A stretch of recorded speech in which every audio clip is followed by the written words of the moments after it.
That's odd. Hisui was in the lobby picking up the pieces of chair. Kohaku-san is outside and Akiha is at school. There shouldn't be anyone else here at the mansion. I arrive in the garden. Come to think of it, most of the time we spent playing was in the garden. Since coming back here, I've been busy with so many things, I haven't had a chance to walk around the garden. That sound again. It seems like someone just walked through. Da-dun, da-dun! Huh? Hisui? It's Hisui. It seems she doesn't realize me, but Hisui is making her way towards the woods. She doesn't seem to notice me. Does she have something to do? She enters the forest. A bit curious, I follow her from a slight distance, and where Hisui headed to, there seems to be a small clearing. There's a clearing here? Tilting my head to the side, I try to remember, but for some reason my memory is a bit vague. In the forest of the mansion, I can see a clearing as if the trees were cut there. No, you can see is not quite right. If you walked by normally, you would probably never notice it. If Hisui didn't walk there, high enough by the surrounding trees as it is, or hidden enough, rather, I would have never noticed it, even if I lived here all my life. There's a clearing here. If so, we probably did play there as kids. To say the least, I don't remember playing with Akiha in the clearing. I feel like I've never been there before. After thinking for a bit, I decide to go into the clearing. The clearing doesn't strike me as anything out of the ordinary. There's no sign of Hisui who entered before me. What's this, just an empty place? I walk to the middle of the clearing. This clearing really is just an empty space. The perfectly level, open ground. So we've already read this part. Let's see if we can zip through it a little. Yeah, it triggers his flashback of when he had to kill his broha, or he thought he did.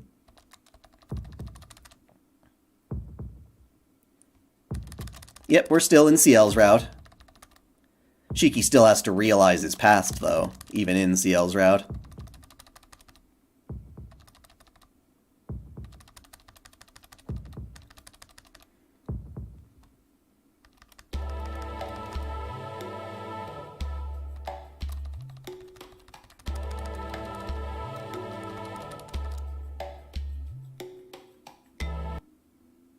I can hear voices talking. We're not going to call for a doctor. We've had this conversation before. She's pissed that Shiki followed you into the clearing.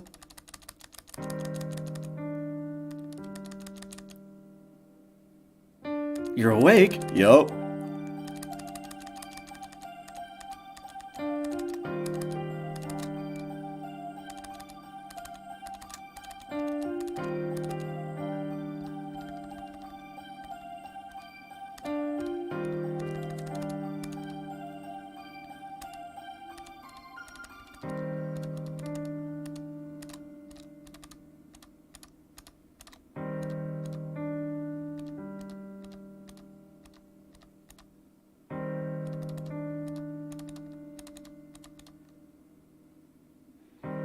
H scene's coming? Not yet. Hisui, tell Kohaku that Nissan is awake. Nissan, what about dinner? Oh yeah. No, tell Kohaku-san I'm sorry, but I don't think I can eat right now. I'm just going to go to sleep. I understand. Then Hisui, tell Kohaku that. Still looking downcast, Hisui nods and leaves the room. Well then, lying down in bed, I start to feel sleepy again. Like this, I bet I could fall asleep in a minute. But before that, Akiha? There's a place like that in the garden? Yes. When we were children, we used to play there often. Oh. For some reason, I don't remember it well. Yeah, I really did forget all about it. And one more thing. It's a weird question, but when we were kids, wasn't there another kid with us? Huh? She tilts her head like she doesn't understand what I'm saying. I guess so. There couldn't have been another kid. That was just a dream. That clearing, myself as a child, killed by someone who looked like me. There's something wrong with that. If that's true, what am I doing here right now? No, it's nothing. Just talking about a dream. Is that so? Then good night, Nissan. Please rest well. Yeah, I will. Yeah, I know we saw this. Ba-dum-ba-dum-ba-dum-bum. Cast off cicada shell. I'm in a dark place. 8 years since I awoke. I've been holding my breath in darkness the whole time. I don't even know why. That has long since been worn away. Here there is only darkness. But I know there's something I have to do. I don't know why I live, but I know my purpose. The chains which held me are all gone. There was nothing holding me back. All that's left is killing you. Okay, so Roa's on the rampage. Chirpity chirp, tweet, tweet, tweet. Is the window open? I can hear the voices of small birds coming from the garden. A cool breeze brushes my face.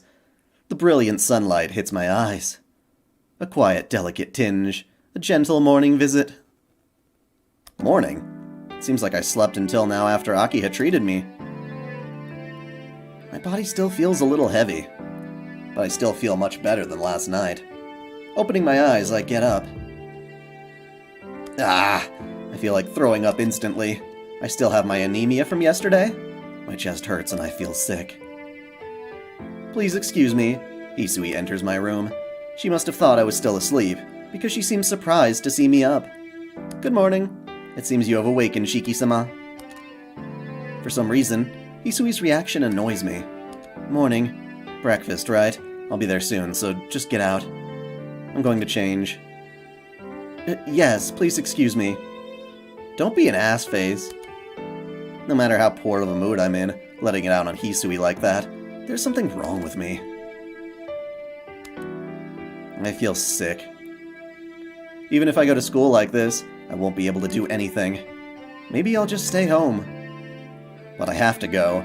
If I go to school, I may see Senpai again. She may not be the Senpai I want, but she may still be there. Whew. Taking a deep breath, I settle down. Managing to resist my dizziness, I leave the room. Oh, Nissan, good morning. As soon as I enter the sitting room, Akiha greets me hollowly. Yeah, morning. You're up early, Akiha.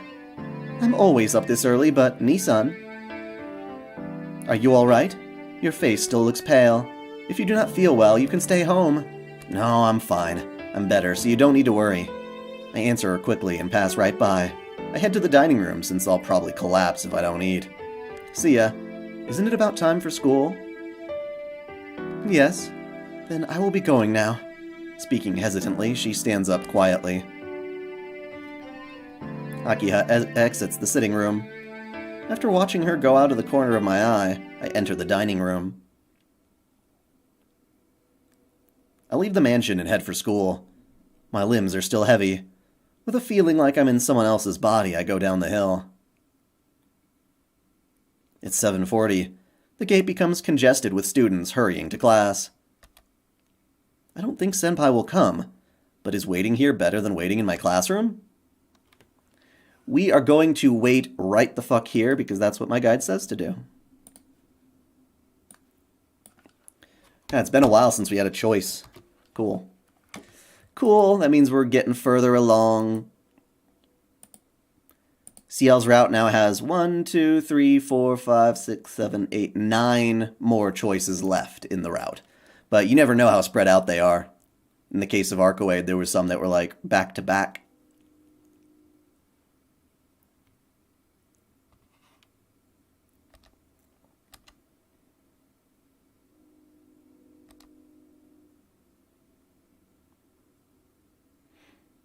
It's about time. About 10 minutes before homeroom, the main gates are closed. Senpai is not coming. Sighing, I head towards the classroom with heavy steps.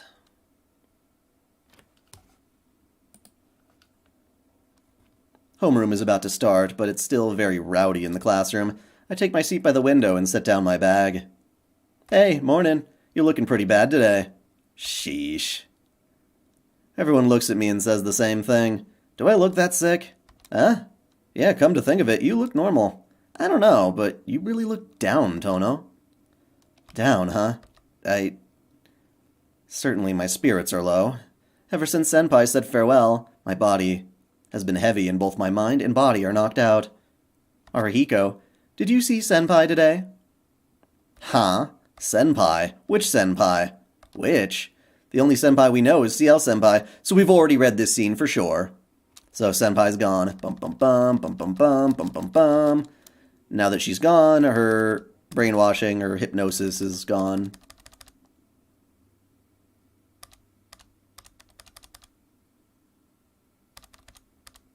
Senpai really disappeared.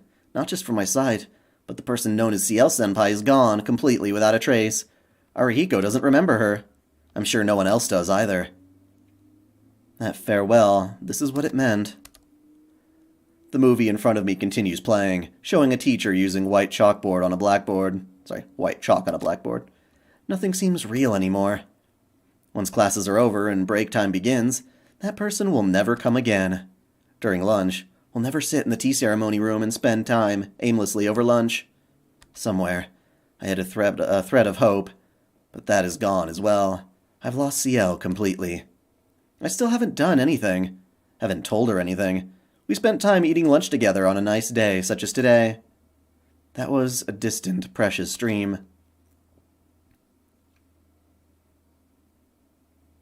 I realized the number of my classmates in the room is dwindling. It seems it's now lunchtime. I don't feel like doing anything. I feel sluggish, so I'll just go eat some lunch. Eat some lunch, bitch. Hi, Kenshin. Meow. Another choice down. Which means we're getting closer. Which means that perhaps Friday will be the day that I finish her route. Since there's so much overlap, we're able to skip a lot, which is good. Nothing's going to get done if I just rot here. Besides, I'm not in the best health right now. So if I don't eat, I'll really collapse. Guess I'll go to the cafeteria. Thinking aloud, I get up from my desk. The big rush must be over because there isn't a line. The tables are mostly full of students already eating. I glance around the room to see if there are any seats left. And then, I see someone who looks like Senpai. Mistaking somebody for Senpai because there's a small resemblance, I truly am beat. I know I'm beat, but I can't take my eyes away from this person that looks like her. This person that looks like her sits at the table slurping up udon. It's curry udon, too. Even her food resembles what Senpai would eat. Ah. Actually, it is Senpai. Senpai? I dash with all my strength towards Senpai. Now, this is still going to be a full stream. I'm not going to cut this one short because the next one might be shorter. If the next one winds up being shorter on Friday, then so be it. Senpai looks up at me, then glances away quickly. She's clearly avoiding me, but that doesn't matter. Senpai, why are you here? I blurt that out because I can't even think of anything else to say. Why am I here? I'm a student here, you know. If I don't eat during lunchtime, I'll collapse. No, that's not what I mean, but... I don't know what to say. My brain just stopped functioning.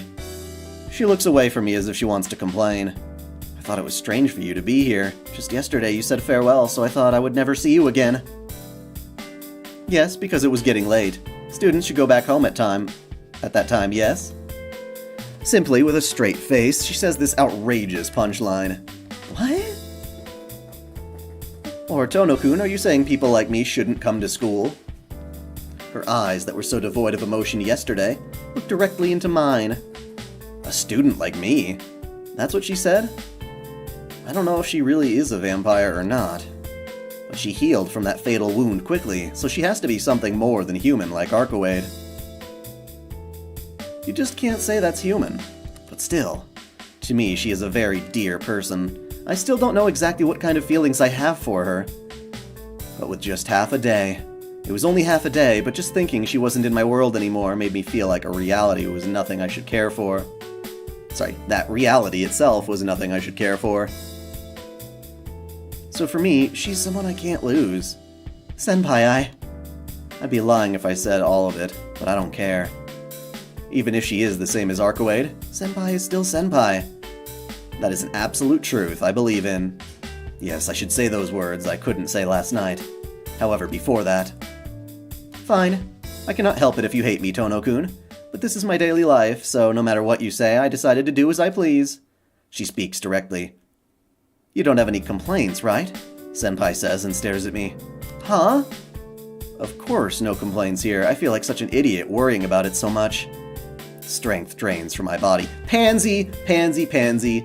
Tell her you love her. Tell her you love her. But more than that, I can't help but feel really happy. Yeah, of course I don't have any complaints, because up until now, I was ignoring all your warnings and doing as I pleased too, Senpai. That is acceptable. Then let's shake hands. She sticks out her hand. I don't know what she's thinking, but I take her outstretched hand. Senpai shakes it up and down. Yes, this is a sign that we have made peace. Let's stay this way, okay, Tono-kun? She flashes a full, truly happy smile. With that, she stands up, taking her tray as she walks away. I don't know where, but she seems to be headed somewhere. After putting her dishes in their place, she exits the cafeteria. That's fine. I'm happy that she's still here at school, and that we've made up, but I can't let things go about Arcoade and that vampire we're hunting. Nah, it does matter. It does matter. What does matter? I don't quite get the context, but that's what we're supposed to choose. Ah, gotcha. If he gets to say what he wants to say, I suppose. This can't be good as it is. Senpai, hey! I hurry after her. Oh, Tono-kun, 5th period will start soon, you know. You should hurry back to class. Idiot, the same goes for you. Why are you out here in the courtyard? I see. She's only pretending to be a student, so she doesn't really need to go to class. That's right. I will be late to 5th period, too. I thought I would skip the rest of class, but maybe I should seriously attend class after all. Senpai smiles happily. Senpai, don't tell me, you've been taking classes? Of course I was. I wouldn't be dressed like this if I weren't. She seems quite angry. Hey, what's so funny, Tono-kun? No, it's just so happy and so angry. I knew you really were Ciel-senpai after all. I really am happy. Huh? I am me. But why would that make you laugh, Tono-kun? Oh, it's nothing. More importantly, senpai, about, Arcoade. Ugh. In a flash, senpai looks up at me with emotionless eyes. It's hard to speak. It's hard to speak, but this is why I came after her. Please listen to me without getting angry. You told me to stop, but I just can't leave this vampire thing alone. Uh-oh. Her emotionless eyes seem to become tinged with anger. Anyways, I can't just ignore this vampire, but I kind of broke up with Arcoade because of yesterday, and I can't do anything without help. So if you're looking for this vampire, can I help you? Senpai is quiet. She takes a deep breath. I refuse. And says so with a smile. You refuse? Why? Of course I would. Tono-kun, don't you remember almost being killed by her? Hunting vampires means being in continual danger of death. I will not let you be involved in such a thing, Tono-kun. I know, but I'm saying I'm prepared for that. I may not look like it, but I've experienced many near-death situations. I can at least protect myself. Tono-kun, how can you say that? I'll admit that you have very good athletic abilities. Even though you have a weak constitution, your body itself is excellent. Slumping her shoulders, Senpai says something very surprising. Really? The tension seems to disappear, and I blurt out that in response. Yes, Tono-kun. You got naked when you spent the night at my house. I saw you then. No flabbiness, but tight muscles. You were far away, but I thought your body was very well formed. Naked, but I didn't get naked. Did you forget? Tono-kun, did you not change before you entered the bath? Oh, that's right. Certainly I did take off my clothes and had her wash them for me. Senpai, I didn't know there was someone who likes to peek at people who are changing. No, that was just an accident. I happened to see it and was a little curious. and thought maybe it would be alright. Her face turns deep red as she stammers her excuses. I guess she'll be remembering what she saw that time. Sorry, I guess she is remembering. Geez, look, no matter how good your body is, Tono-kun, ordinary people cannot stand up against a vampire. Oh, that's why she doesn't want me to fight. I see. Then it's no problem. I take off my glasses. I take out my knife. So I pull out my gun. My headache starts to flare up. Resisting that, I cut an appropriate line on a nearby tree. Tono-kun, that's how it is. Sorry, but my eyes are not normal. Archewade told me I can see the death of things, and they're called something like mystic eyes of death perception. Her eyes widen as she takes it all in. I see. So it isn't the knife that's special, but it's you, Tono-kun. Not special, it's just a side effect of the accident I had. That is why she was so interested in you. Your eyes have too much power for an individual to have. She's suddenly drained of all energy. Certainly with that kind of power, it is more dangerous to leave you two alone, Tono-kun. To leave you alone. Even if I did refuse, you would probably search for the vampire yourself anyway, and he couldn't afford to ignore you. Senpai? You mean... Yes, I do not want you to be involved, but it's too late. I cannot deny that you have any connection to this any longer. So it's okay if we go after this vampire together? Yes, I'm prepared to do that. Senpai extends out a hand. But I can feel it's different than when she shook hands in the cafeteria. Of course, I take her hand. Our hands meet briefly, and the handshake is over. This makes us a team now. I am counting on you, Tono-kun, so please count on me. From now on, the two of us will hunt down the vampire in this city. She speaks with a gentle smile. As I nod wordlessly, the chime sounds, signaling the end of lunchtime. After class, please continue to the tea ceremony room. We can talk more then. Senpai runs toward the school building. I'm late too, so I run as well. We got a new vampire hunting buddy. At the end of the day, homeroom session is over. My clattering classmates all get up from their seats. I usually just linger until the chaos is passed over, but today, I stand up with everyone else. I quickly walk out of the classroom. I head for the tea ceremony room. A lot has happened between Senpai and me, but it really turned out well. I'm glad to be able to help her. And I can be more assured than I was fighting by myself. But more than that, I'm excited to just have the chance to be with Senpai once more. I breathe hard. I dash towards the tea ceremony room.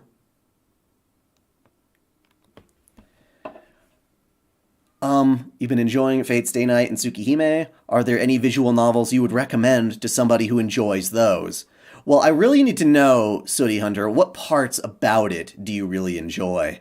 Is it the general atmosphere? Is it the action-packedness of it? Is it, the roster of, heroines, I suppose?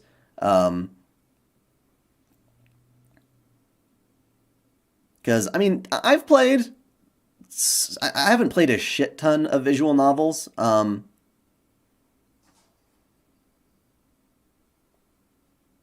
the ones that I have played, I very much enjoy.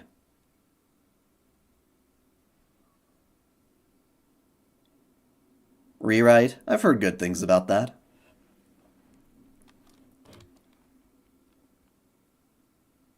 Should you try watching Stay Night the anime? Are you talking about Dean Stay Night, the 2006 show?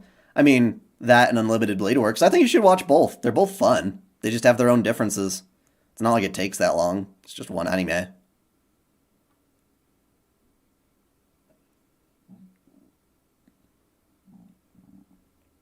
Tell of My Gospel of Umineko. I think the only visual novel that I've read that I actually don't really like is DS Irae.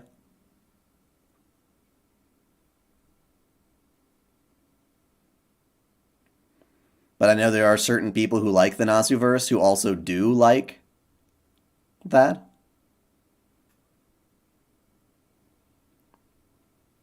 Yeah, all the visual novels I read are pretty heavy. The anime doesn't have a lot of controversy. It really doesn't. It shouldn't. The only difference is that it's kind of goofy that they try to cram some of the plot routes together. But it's the first thing that I watched and what got me into it, so I give it my thumbs up. It's not going to be the same show as you're going to get with Ufotable and Unlimited Blade Works, but damn. Well, the Heaven's Feel movies aren't exactly out yet. You can buy them on Blu-ray, or at least some of them. I've played Fruit of Grisaya. I've only played the first one, and then the rest I watched in anime form, and I actually really enjoyed the anime. There isn't anyone here. It seems like she hasn't come here yet. I think I got too excited. Sitting down on the tatami mat, I catch my breath. I don't think it hasn't not aged well. I think the flaws that were in it were there from the start. It's just that we now have such amazing adaptations to compare it to.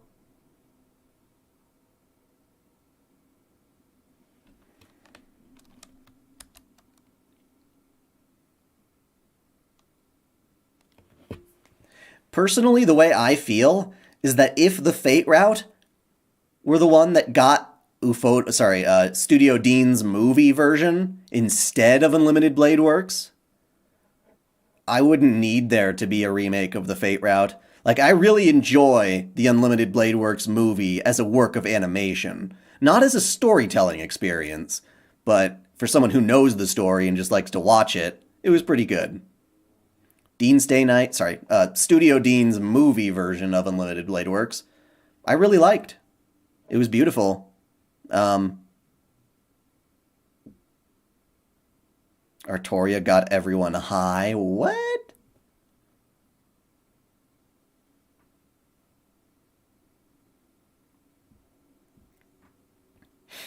And there's a lot of parts in Dean's Day Night that looked absolutely amazing. I'm just going to say it outright. There are moments where it follows the visual novel to a T, and it looks really good.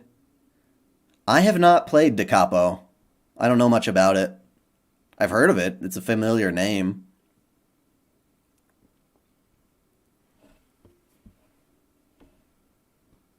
Hey, I don't know if you're still listening. Is Ari-chan coming home?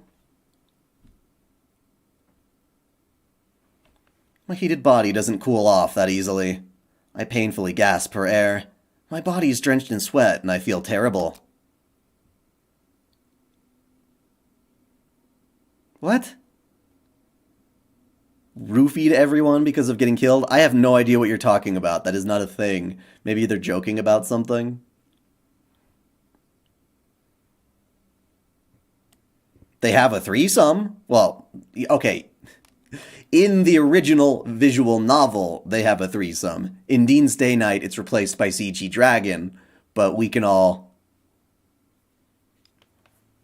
Ari-chan is my wife. She's been gone today to a doctor's visit, so I'm wondering when she's going to give you back. My gasping fills the air. There's something weird. I've been resting for a while, but my breathing is getting worse.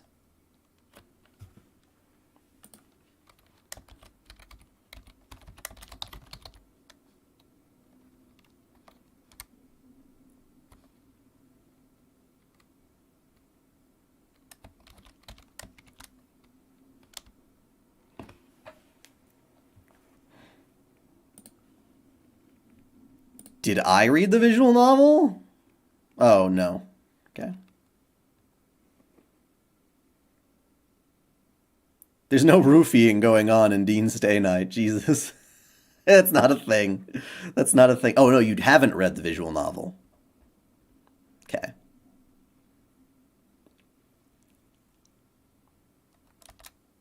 In the first place, why is my body tired after only running this little distance? Really? Another favorite scene, huh? I don't remember it that well, so I'm glad to read it. Suddenly, pain fills my chest. Do you have an ETA at all for Ari-chan? I mean, I don't mind. I'll just keep doing this until she gets back, but suddenly pain fills my chest. My body falls with a crash. My entire body is convulsing. It hurts. My chest is burning. My mind is drifting away. My fingers claw at the tatami mat in pain. I pull and rip at the mats. But it doesn't stop the pain. Pain. Pain. Pain. Such pain is frightening. I can't bear it. If it lasts another second, then it would be better just to die. Fine. I'll grant your wish, Shiki. Huh? I lift my head off the floor. Before that... Battle! Before that, my pain disappears. I don't feel pain anywhere. I don't even feel heavy. I don't feel alive. I try to say something, but my throat doesn't move. There's nothing. No pain, no sensation, not even freedom. I don't know what's going on, so I try to get up. My body doesn't even twitch. It's not that I'm tied down, nor is it that my entire body is numb. If I have to give a metaphor, it's like my body's already dead.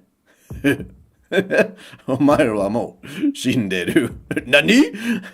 But my mind is mistakenly still lingering in my body. Of my 5 senses, only my sight is still alive.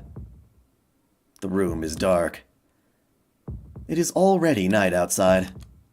I can't move my face, so I move my eyes. I hear something nearby, but I can't really hear anything.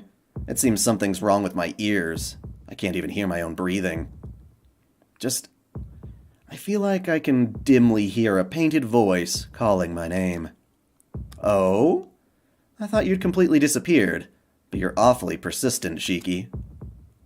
I can hear a voice I shouldn't be able to hear. I glance around the dark as best I can. There, I see something I don't know about. Da-dun-da-da! Who is that? I've never seen him. But I feel like I've known him from a long, long time ago. What's this? How mean of you, Shiki. You've been looking for me so long, and when I come out, you don't remember me? With an amused laugh, he stares at me with bloodshot eyes. My mind, the only thing still working, freezes. He didn't say it yet, but I know he's a vampire. Bitch, I know you're a vampire! Get the hell out of here! Don't make me kill you! I got them eyes! Of depth perception. But he is the serpent Senpai and Archwade are looking for. Hee. No, that's wrong. Certainly I am the vampire known as the Serpent of Akasha. But to you, I am not the serpent, but rather Shiki, right? Man, how cold of you. You make me look stupid for thinking about you all these 8 years. Hey, don't you feel the same way, Ciel? He says that while looking at me. Senpai? Is Senpai here? But where? I can't see her, nor do I sense her presence. If she's here, then why isn't she doing anything about him? In front of me. Right now, our enemy is in front of me. You shouldn't ask Ciel something she can't do much about. Right now, she isn't in a condition to really show herself in front of others. Well, in the first place, I don't think you can really see anything right now. Another sound. Something. I can hear the sound of something tenaciously, almost madly clawing the tatami mats. Hey, didn't I tell you to pay attention to that? Sorry, not to pay attention to that? Look, Shiki, the only thing you should see is me. The only thing you should hear is my voice. The only existence you should acknowledge is mine. The only one that lets you live is me. Finally, at last, I've met you here, so don't think of anything other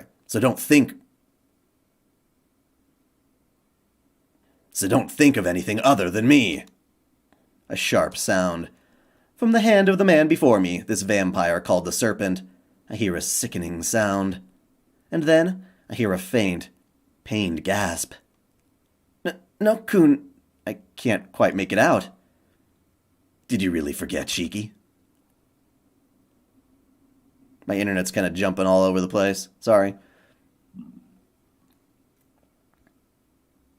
Was the old man's hypnosis that good?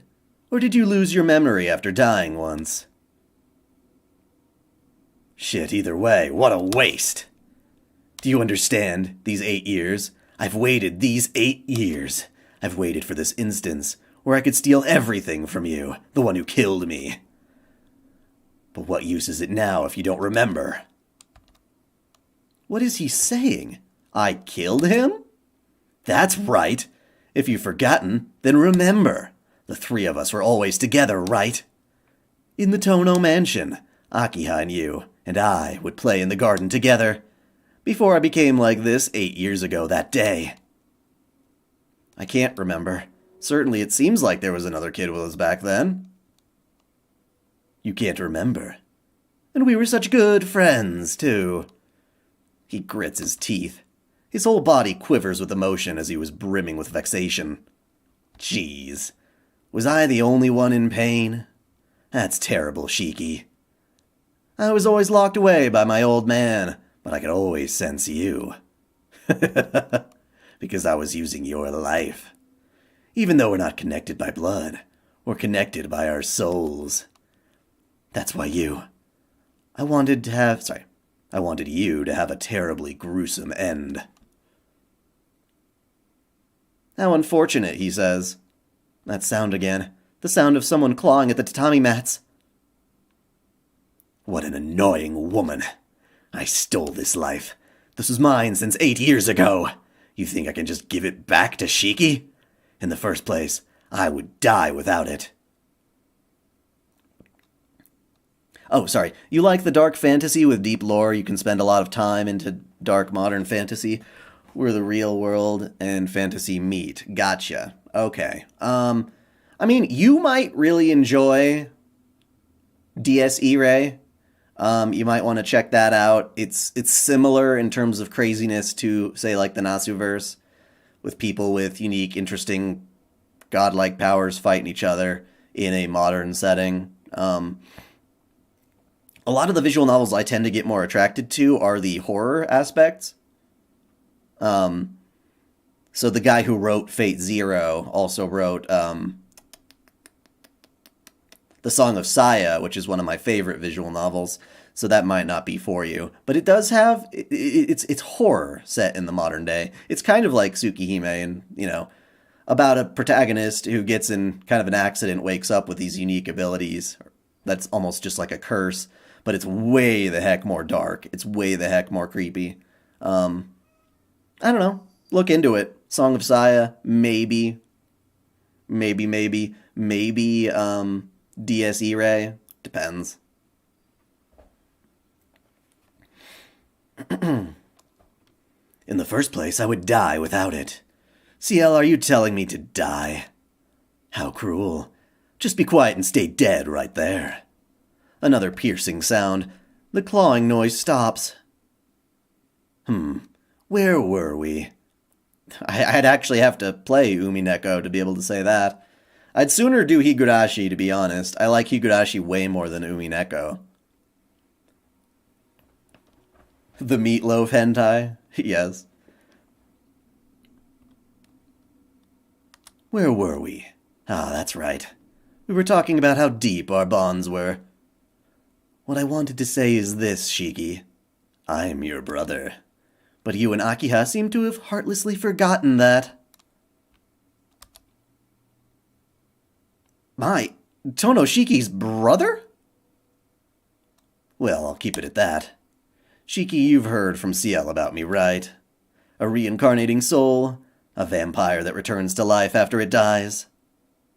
His eyes narrow. His mood turns different from before. His soft, almost human personality starts to disappear. This is my 18th reincarnation. You know about my requirements from the new reincarnating body, right? A family that carries power within its blood and has influence in society. There's no need to say what fits those requirements. During the 17th time, my previous self chose the Tono bloodline. Choosing the Far East was just a whim. Maybe I just wanted a change of scenery from my previous incarnations. I was killed by the princess, and my 18th self was reborn as Tono Shiki. I had no complaints about his body. His intelligence and development advanced rapidly, and the weather in this country was comfortable. But that was as far as it went. The serpent, well, Roa made a mistake in that power for Tono bloodline, in that the power of the Tono bloodline was too great. Akiha and I, we're only half human after all. The other half is as much as a monster as Roa, which those of the Tono line must resist throughout their lives. But some people are weak, which stops them from resisting. It is the duty of the head of the Tono household to kill those who succumb to this inversion and are no longer human, but...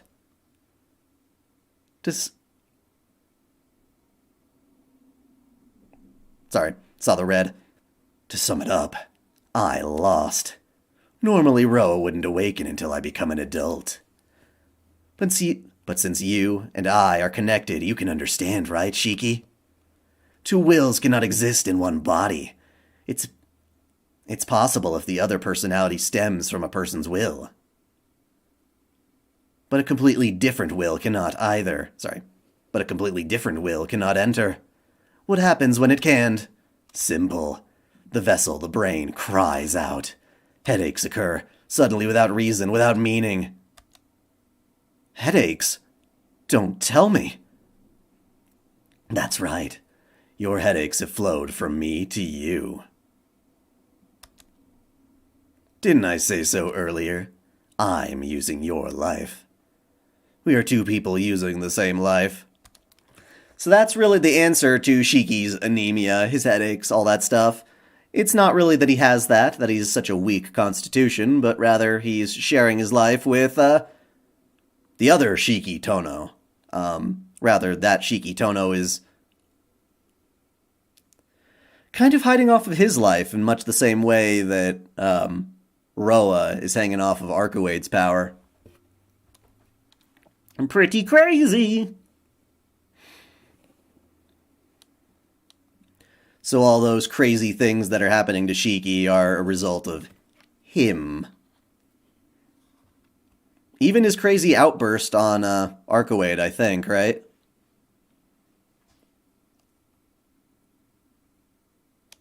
So if I can move like this, then you end up as immobile as a corpse. Emperor Palpatine. What's a fucking line for him?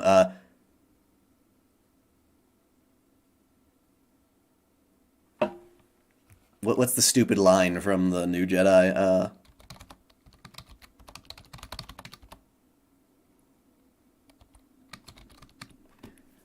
The dark side is a pathway to many abilities some consider to be unnatural. There you go. That's what you get. Bro, there's 69 people in the chat, brah.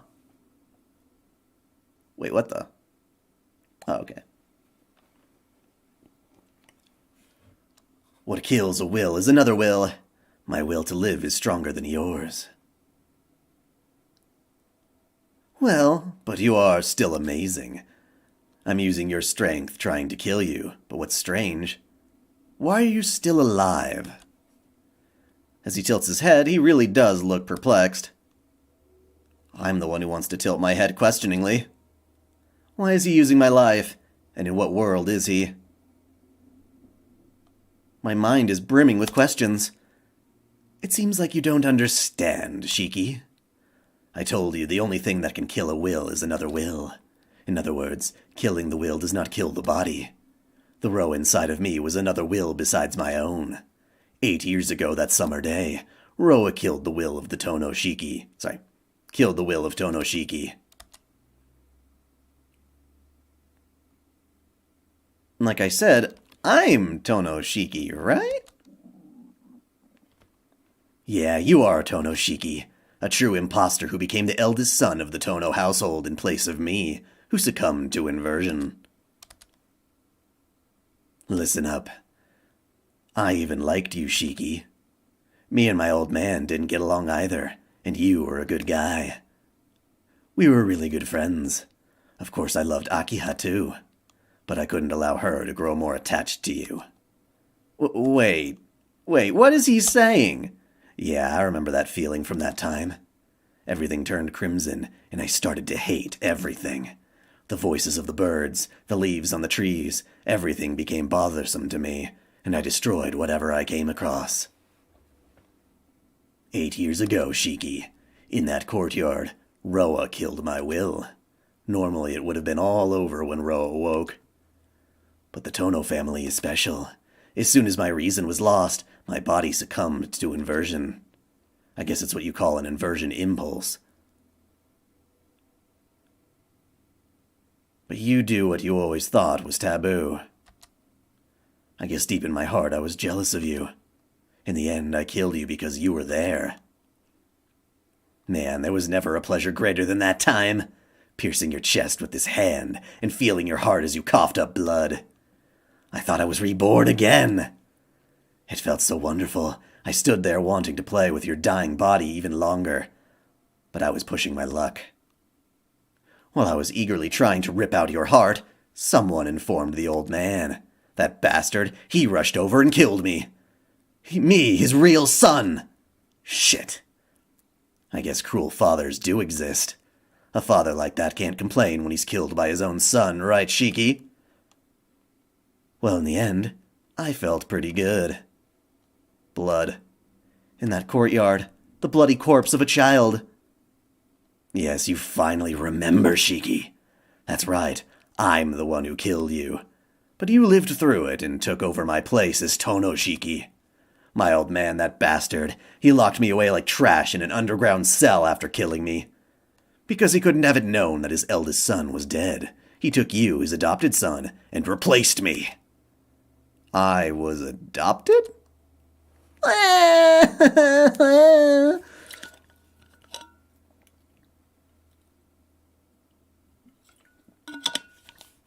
Here's trauma. No.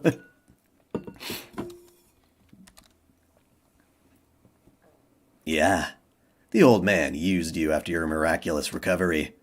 Fortunately for him, we were kids. We didn't doubt the fact that we were actual brothers, and you were pretty screwed up from that incident. My old man deceived you and Akiha with a simple lie and made you forget about me, the true Tono Shiki. No one was there. After that accident, why was I all alone like that? In other words, that means... Yes, it's because no one needed you. Well, in order to protect the image of this family, you were treated as Tono Shiki. Yeah, but I did need you.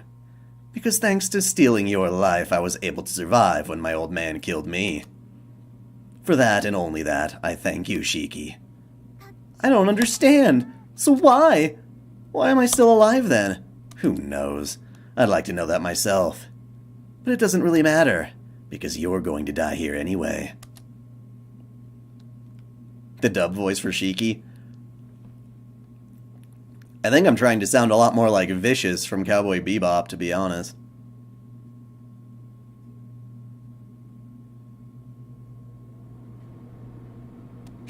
Roa, stands up slowly. Your painful death was the goal of this body, of Tono Shiki. I've gone along with that this long, but it's time to lower the curtain. Even for me, to have two bodies with one life is not very efficient. The voice nears. I'll be killed like this. No, I say I'll die, but maybe I'm already dead. My arms and legs can't move. My eyes, my ears, my nose don't work. There's nothing left. I don't just want to accept what he says. But I don't care about anything anymore. My eyes that can see death, because my body is already like a dead body. In the end, I was just an imposter, and on that summer day 8 years ago, I was already dead. Tono-kun! But I can hear a voice, a sobbing voice, an incredibly sad, almost shouting voice. Did my eyes get used to the darkness? Or did my will force my eyes to open? I finally grasped at what it was this bastard was sitting on while he gave his long speech. Damn, you regenerated again? Roa's legs stop. He turns around towards Senpai. Didn't I tell you to stay dead? You really are an eyesore. With a piercing sound, Roa takes one of Senpai's swords and thrusts it into her body. Her pained voice. Her nails dig into the tatami mat. Clawing and clawing, her nails are almost peeled off, and her breathing is like a combusting engine. But still, Tono-kun! Clawing and writhing. She frantically continues to call out my name as I lie there collapsed like a cut puppet. Annoying woman. Didn't I tell you no matter how many times you call out his name, Shiki won't hear you? Right now he's just a living corpse. He can only hear my voice. No, not even my voice. He only knows my will because of the connection of life between us. How can you not understand that fact? More piercing sounds. The swords pierce Senpai's body. Her body twitches in response. Even still, Senpai continues to call out my name, as if she was a broken record. Tono-kun! Tono-kun! Tono-kun! With her pain-filled, sobbing voice. I could hear it. I definitely heard it from before, but I probably didn't listen to half of what she said, even as she spit out blood. She kept calling out to me, who was just lying there like a thrown-away broken doll. An immortal body? How foolish. If you had this much power, you could have defeated me. The sound of stabbing again. But for such a guy, you laid down your... But for such a guy, you laid down your swords. I'm disappointed, Alicia. Thinking a piece of trash like you is actually my daughter makes me sick. Thrust, thrust, thrust. As if he's lost his mind, he keeps stabbing Senpai over and over again. Her defenseless back, her shoulders, her legs, her throat, her bloody arms outstretched towards me, mercilessly stabbing. Despite this, her lips keep calling my name. I can't hear it. I can't hear it anymore.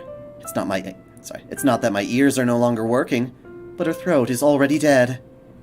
But she still keeps calling out to me, as if she's wishing I'll be able to move if she continues on like that. To be honest, I don't understand why she would go that far. I'm almost going insane. Watching her stabbed for my sake makes me almost insane. But I don't move. No matter how frustrated I am, I can't move.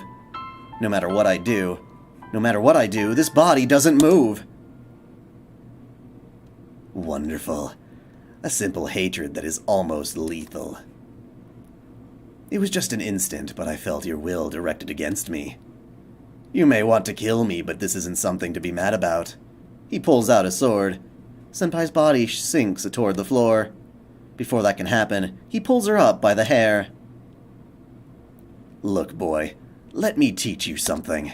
No matter how limitless the regenerative ability of a vampire is, it only lasts when they are alive. Their immortality is only as long as they are alive. Once they die, their powers of recovery cease immediately. Vampires are only difficult to kill, not immortal, but... Splat. A black sword springs forth from Senpai's chest. Her chest breaks apart. Roa impales her heart from behind. Ah! The throat that died moves. Spewing forth blood, her body writhes in agony. But the amazing thing about this woman is, even if she dies completely, it isn't her but time itself that restores her body. Do you understand? After she dies, without anyone's help, even her own, this world itself returns it back to normal in order to rectify a contradiction. For example, just like this! Roa's amused voice lifts in delight, and at the same time, with a sickening sound, a black sword springs out of Senpai's forehead. Her head, from behind, with that thin, sharp sword. While she was living, her brain was pierced. Isn't it natural for a pierced brain to bring death? Look, Shiki. She's flailing about like a fish on a hook. Full of amusement, Roa loses himself in amusement. But look. Even though the light in her eyes faded, her heart is starting to beat again. Shit, what a fucked up life. It makes us, the ones living with only one life, look foolish. He swings his arm. As if she really was a piece of trash, Senpai's body slams into the wall. That was it. That's enough.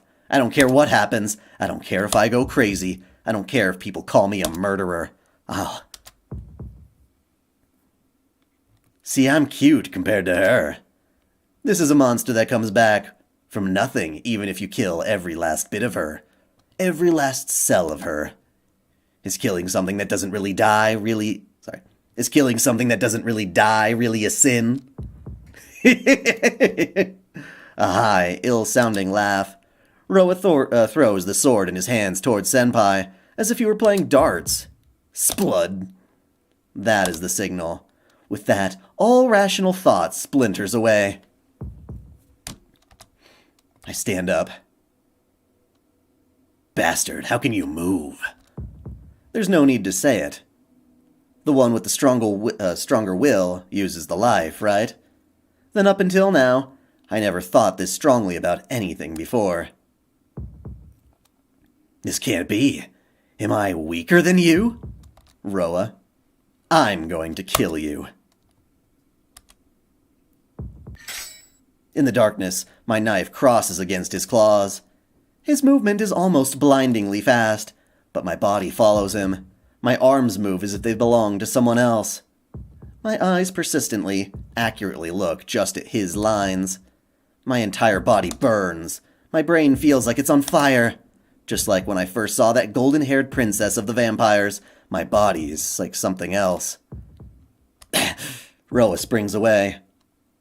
One of his legs, his upper right arm, his left collarbone area. I've already cut through his lines there. The price is my right arm. Roa first took my right arm holding that knife. So if he destroys my remaining left arm, it would mean my loss. In this situation, losing means certain death. I don't believe it. A match for me, a vampire. Your eyes, they are perhaps more appropriate for me than this body. If you don't realize it, then that's fine. This story's a boring one, not even worth talking about. With a shuffle, Roa increases the distance between us. It's a very old story. The last of a fool who obsessed over living forever. Just wondering who it was that actually won that. To live forever. That was the miracle that Roa dreamed about. I decided that an everlasting cycle of rebirth is eternity. But that is no different than a continuation of a single bloodline. If there is such a thing as a power that Roa, who accepted death, can earn at the end of his reincarnation, instead of the power that steals the life of others like vampires. I just thought the power you have, the power to see death, was an appropriate end for me. His body lowers a bit. I just had that ridiculous idea. His arm reaches out. I slice through it instantaneously. Roa runs away. I follow after him. His movements are many times faster than mine, but that doesn't matter. Just killing. I don't care about anything else. In reality, I've already killed one of his legs, and his speed is reduced. As he runs away, he braces his hand against the wall and glares at me. Shit. Do you intend to fight yourself, Shiki? Don't be silent. You're me.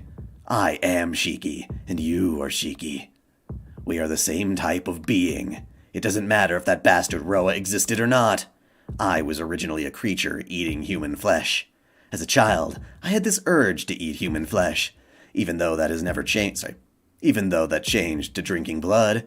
If Roa hadn't entered my body, I would have certainly become a human-eating monster. But that's the same for you. Like I enjoy eating human flesh, you enjoy killing others. Remember the urge you had when you first saw that woman? The ecstasy of killing with that knife. The urge I had when I first saw her, that was when I killed Archewade. Yeah, that's right. No matter how much you pretend to be a good person, that's something you can't excuse. You wanted that woman, and did the thing that got you the most excited. What can you call that other than being a killer? You and I are the same. We are both abnormal people living in the same place. Shut up. If I hear his voice any longer, I'll go crazy. Yes, the same. So why are you trying to kill me? It's just that Roa entered me. If Roa entered you instead, our positions would have been reversed. But you're going to kill me? You're just hurting yourself. Roa screams. These past 8 years, the monster who had made his lair in the city, feeding off the blood of countless people, screams. I'm not you. You're just a killer. Idiot, you don't understand, do you? I thought so too at first. That I'm sane. That even if Roa's will is here, I thought it would be fine. But it wasn't. You're the same. You, like me, will end up as a killer, Shiki. He laughs. Isn't that right? I know that's inside you, too.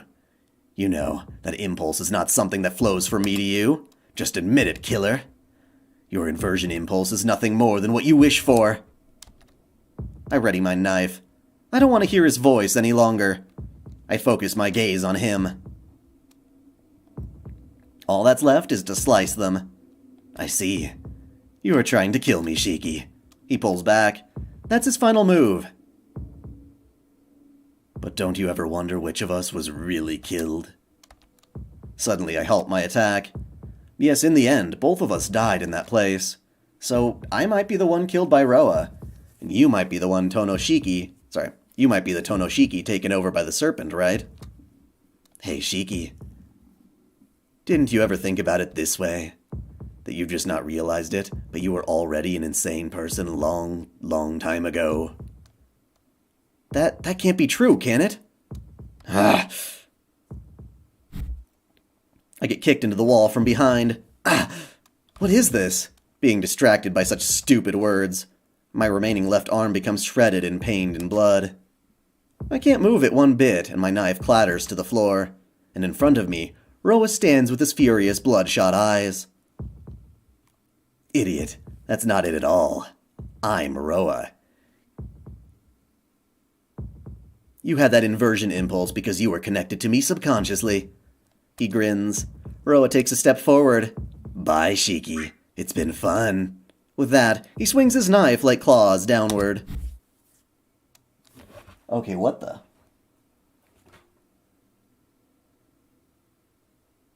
Okay. Are we getting the H scene yet? Not yet. There's no pain, just the sound of splashing blood. You bitch! Roa's voice rings out. In front of me, Senpai's body takes the full force of Roa's claws. I can't think of anything. No, there's no need to think. I scoop up my fallen knife with my mouth. My teeth tighten around the hilt. I dash into Roa almost like I was collapsing into him. I slice the line running diagonal from his shoulder. He screeches like some kind of demonic bird. Running away from Senpai and me, he jumps directly into the window and falls out. The glass shatters and he falls outside. I won't let you get away. I run to the window. Damn, but of course I can't jump from the 3rd floor. Under the moonlit night, as if he didn't receive a fatal wound by just having his lines of death cut, Roa runs away like a beast. I can't chase him. From here, I can't chase him. But it seems like there's no need for that. Under the moonlight, Roa's running figure stops. There isn't one person outside, but 2. 1, the beast-like figure of Roa. 1, the sublime white figure of the vampire princess. The fight lasted only an instant. Roa screams as he dies and fades to ash. Arkuade. She stands there composed and looks up at me, then disappears before my eyes.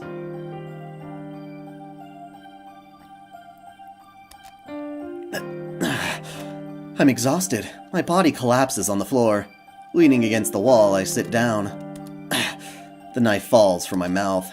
From my elbow down, my right arm is shattered, twisted and split.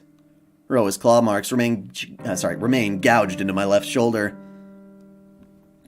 and my left arm hangs unmoving. I feel like a squid or an octopus with both my arms just hanging there. I decide to shake around and see how they flail. No, just kidding. Senpai. I look down the hallway. I look down to where Senpai had collapsed when she protected me earlier. And there, Senpai, your wounds are okay. Yes, a wound like this will heal quickly. I cannot make out her face since it's dark, but I thought it looked paler than usual.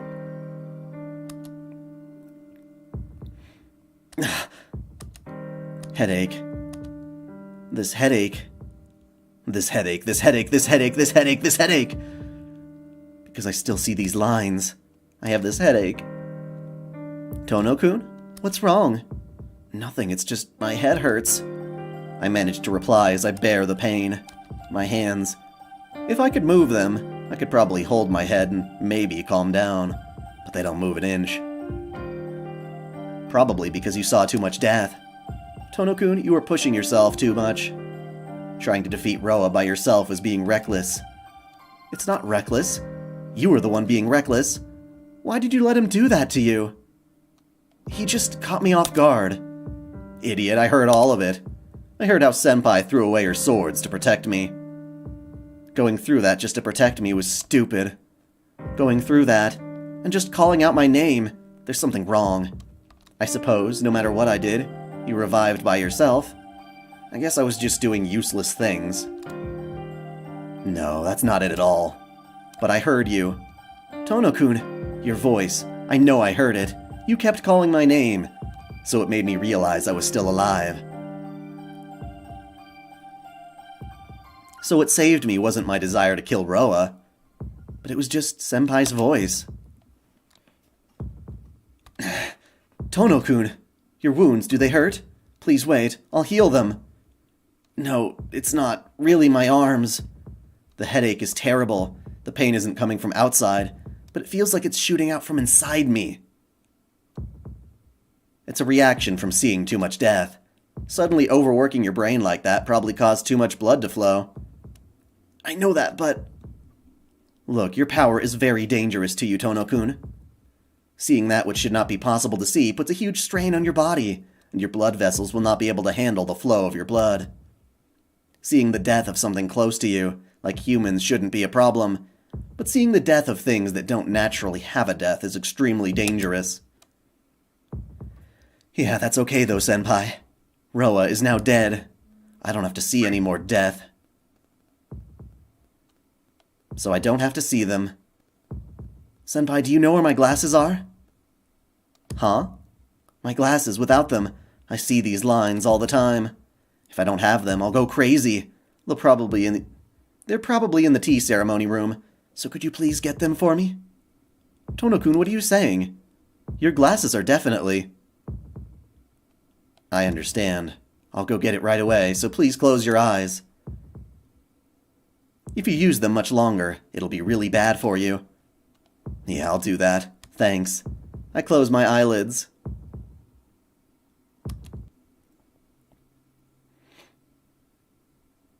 After only a few moments, I can feel Senpai's fingers on my face. Here you go. It's all okay now.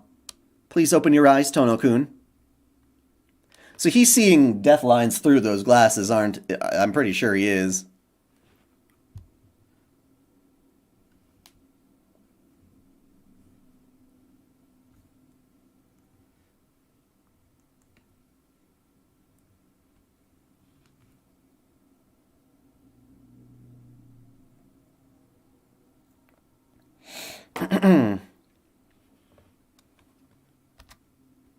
The lines of death are now gone. My headache disappeared as I closed my eyes. And I can now see Senpai's face clearly. Thanks, Senpai. Now it's back to normal. What are you saying? There's still some work before you return to normal, so please keep still. She says that and sits down beside me. Sorry, beside me. Wait, it does say besides. You don't sit down beside someone, you sit down beside someone. Whatever. Grammar's fucking weird. These wounds really aren't that bad. I'll be able to heal them right away, so please hold on just a little longer. Senpai carefully reaches out and holds my twisted arm. There's an almost tickling warm sensation. My cold arm begins to warm up again, and the numbed pain returns after that. Ow! If there's pain, it lets you know you're alive. Now let's take care of your left arm. With a light step, she moves over to my left side and puts her hand on my shoulder. Amazing! My left arm is already healed! It isn't amazing. This is my normal profession. So it's only natural I can do that. Her normal profession? Is she a nurse or something? Well, I don't think a nurse could heal a shattered arm like that in a matter of minutes, though. Hey, Senpai. Yes? Senpai, just what kind of person are you? Come to think of it, I don't really know anything about you, Ciel Senpai. My fingers over my wounds suddenly stop. But it was only a momentary reaction. I'm the same as you, Tono-kun. I also have not had this body from birth. I was also close to death. No, I'm somebody who died and came back to life. And it just became a habit for me to come back to life. Is she joking? She gives a pained smile. What do you mean? If you die, you normally can't come back, right?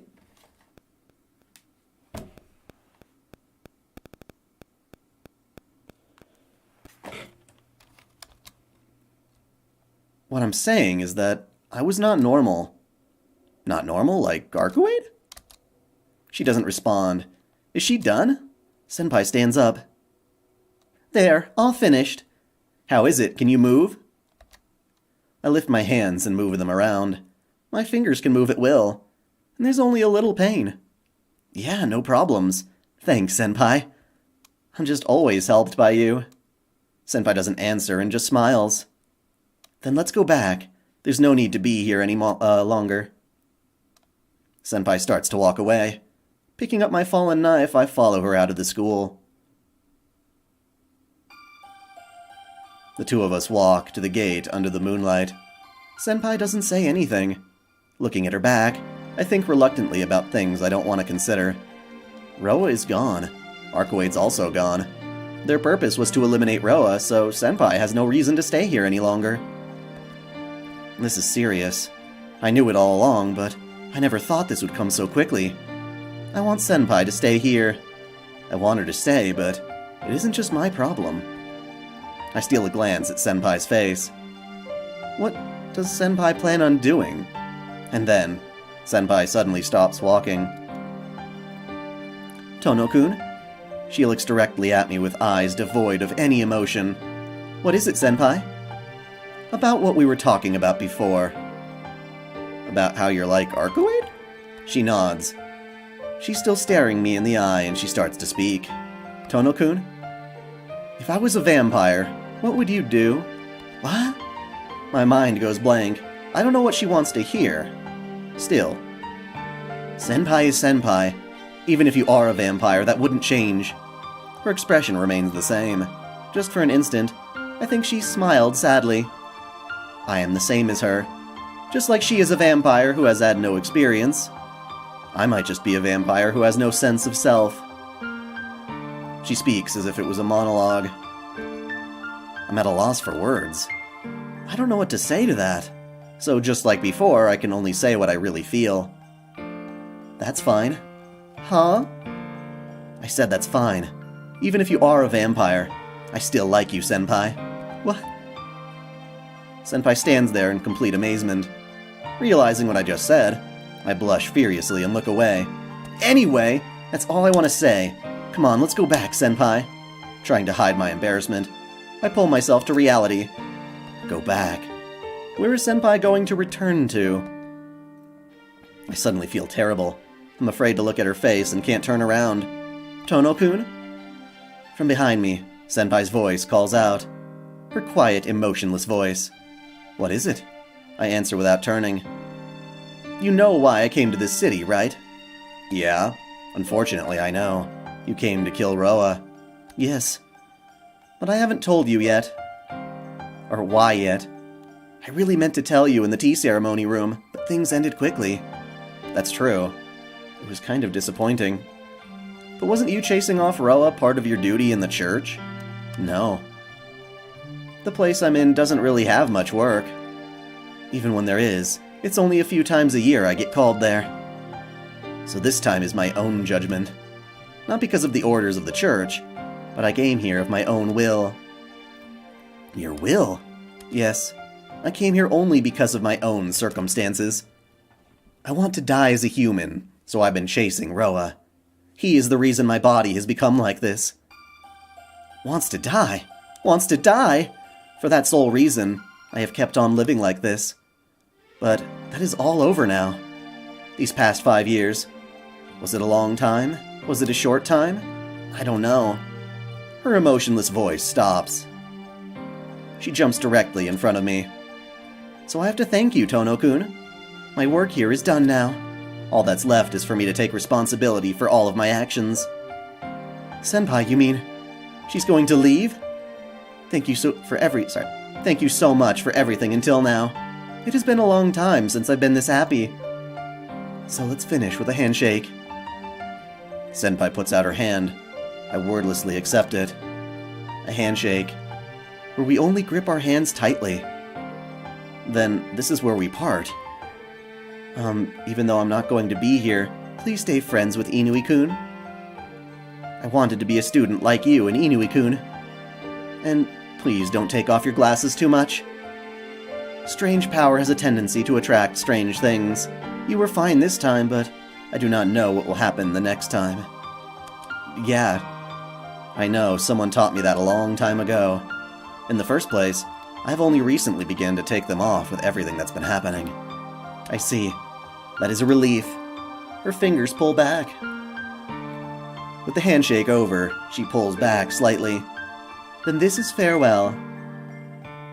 It would be nice to meet again someday. I can't reply. I couldn't even stop her. I return to the mansion. It's past 9 at night, an hour past curfew. That's not too bad. Ah, Shiki-san. You've come back late today. She might have been in the sitting room until now, as Kohaku-san comes out to greet me. I'm back. Sorry about that. No, as long as you're back safely, it is okay. I will go make dinner, so please wait in the sitting room. Is Akiha there? Not because I broke curfew, but after hearing what Roa said, I don't think I can talk to her now. No. She is now in her room, so you can rest assured. No, that's not it, but hey, Kohaku-san. In this house, did you ever hear of me and Akiha having another brother? I don't think so. Why do you ask, Shiki-san? Did something happen? No. I just heard something about me having a brother, and I really wasn't sure. You and Akiha-sama are the only 2 siblings. I have worked in this mansion since I was a child, so it can't be a mistake. She smiles happily. Huh? Kohaku-san, you've been working here since back then? Yes. You were just apprentices, but Hisui-chan and I would help around the mansion. It did happen a long time ago, so it's natural that you don't remember. Is she getting nostalgic? She continues to smile as she heads back to the sitting room. Just what was she saying? I guess it doesn't matter anymore. Muttering to myself, I walk towards the sitting room. Yeah, there's still plenty left of this route, so don't worry too much there. We're not finishing it tonight. I lie down in bed. Pulling the sheets over me, I stare blankly at the ceiling. It's over. I still have my wounds and my memories, but it's all over. Now I can return to my peaceful life as a high school student. No need to think about killing or being killed anymore. Just forget. Forget about everything. And from tomorrow, I can't. There's no way I can forget. Damn it! But I can't do anything about it. From the beginning, Senpai and I have always lived in different worlds. Just go to sleep. I'll be able to take it tomorrow. I'll sleep now so I can calm down.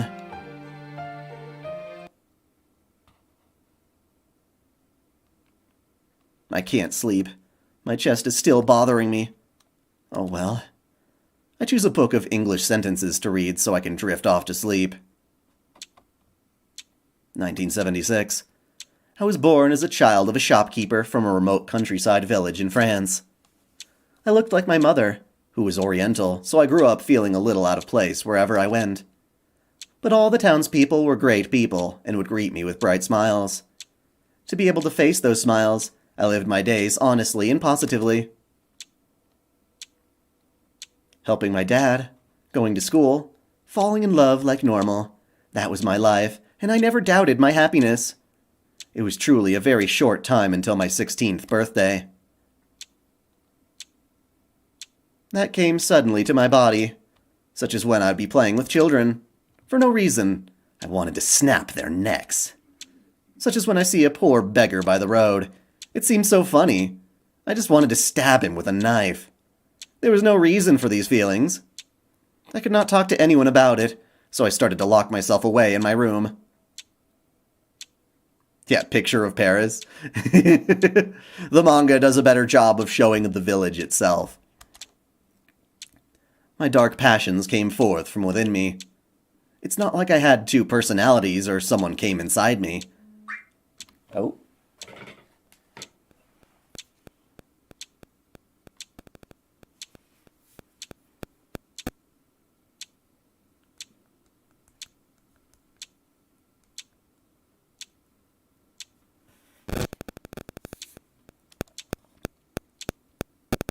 First of all, I don't believe in such unscientific things. My feelings are small destructive passions everyone has. Like yelling at your dad after coming to wake you up after you stayed up all night. Like feeling angry when you walk along a rainy street and a car passing by splashes you with water. Such small feelings I feel for an instant solidify inside my mind and take over. That's why. I knew I would do something terrible if I stayed like this. I could only lock myself away in my room. I could only not see anyone and do nothing. That way, I wouldn't hate anyone, and I wouldn't have those feelings. But that was a mistake. Imprisoned in my room, my mind was grinded away, and I eventually passed my limit. That day, after I was completely replaced, what I thought about was how thirsty I was.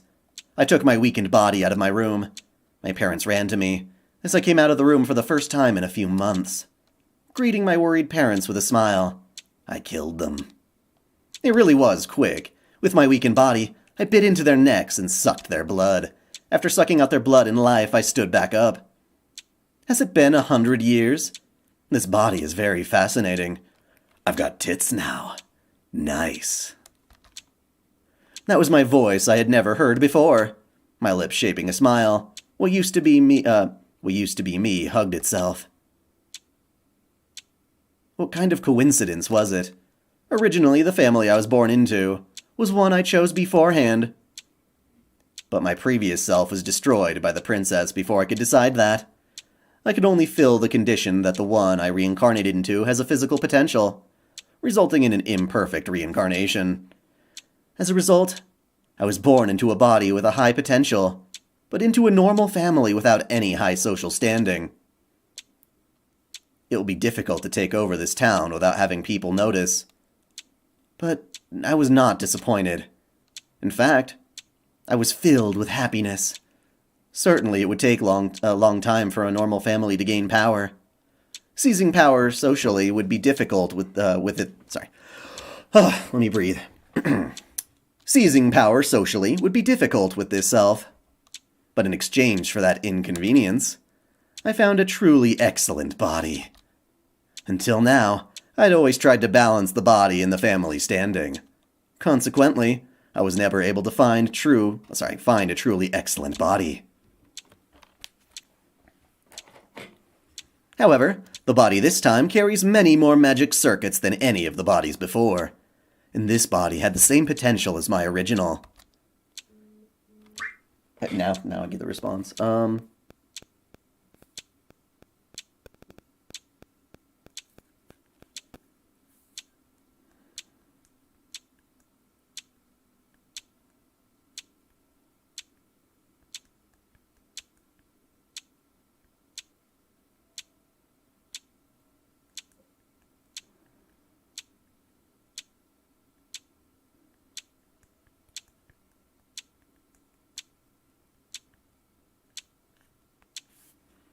I cursed my calculating self up until now. Things like social standing, they could always be set up later. But the quality of the body is something natural that cannot be added later. After my 17th reincarnation, I finally realized that truth. Myself that finally awoke naturally started to control the people around me like water soaking into the ground. Not in the wild manner I had done so previously, but rather in a way that didn't spill as much blood. The reason is horribly cruel.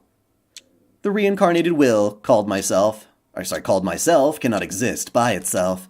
All I can do is tell the will I want to do that.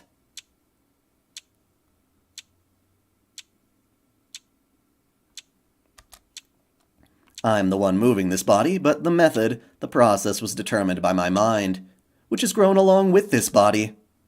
In other words, my will is from the body I'm reincarnated into, but my consciousness still remains from my original self. I have my consciousness, and I have my past memories. As I sleep, I can only dream of nightmares which I would do myself. I still remember the sensation of biting into my parents' throats. I took the townspeople who always greeted me, one by one. As if melting them slowly from their feet, I continued to humiliate and mutilate their souls. Within just a month, I held their lives in my fist and played with them however I wanted to. I wanted to go crazy. I wanted to entrust myself to completely to insanity. But if I did that, I would commit even more sins than before. That's why I kept on, trying to preserve my sanity. I tried to minimize the damage I did. If there was such a thing as a relief. It was that the end to this nightmare arrived quickly. That white woman came on a night with a crimson moon. I didn't know, but I knew who she was. After our fight, the white vampire princess killed me. Since I'd already prepared myself for the next reincarnation, I once again reincarnated, leaving my corpse behind. The white princess left and my body was taken to the Vatican. Ba-dum, ba-dum, ba-da-dum, ba-da-ba-dum, ba-bum-bum. Red residue number 2. I wake up with a start and kick off my sheets, sitting up in bed. What? I wipe the sweat rolling down my face. Maybe I saw a bad dream. I'm drenched in sweat. I don't remember seeing a nightmare. Was it because of that book I read? I think I saw something a little bad, but I don't remember what it was. Well, a famous doctor did say it's the nature of dreams to fade away, so I shouldn't try so hard to try and remember it. Knock knock. A polite knock sounds. Good morning, Shiki-sama. Morning. I return her greeting and stand up. Hisui places the uniform in her hand onto the desk and shuffles quietly back towards the door. Okay, give me just a second.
Hello! Sorry.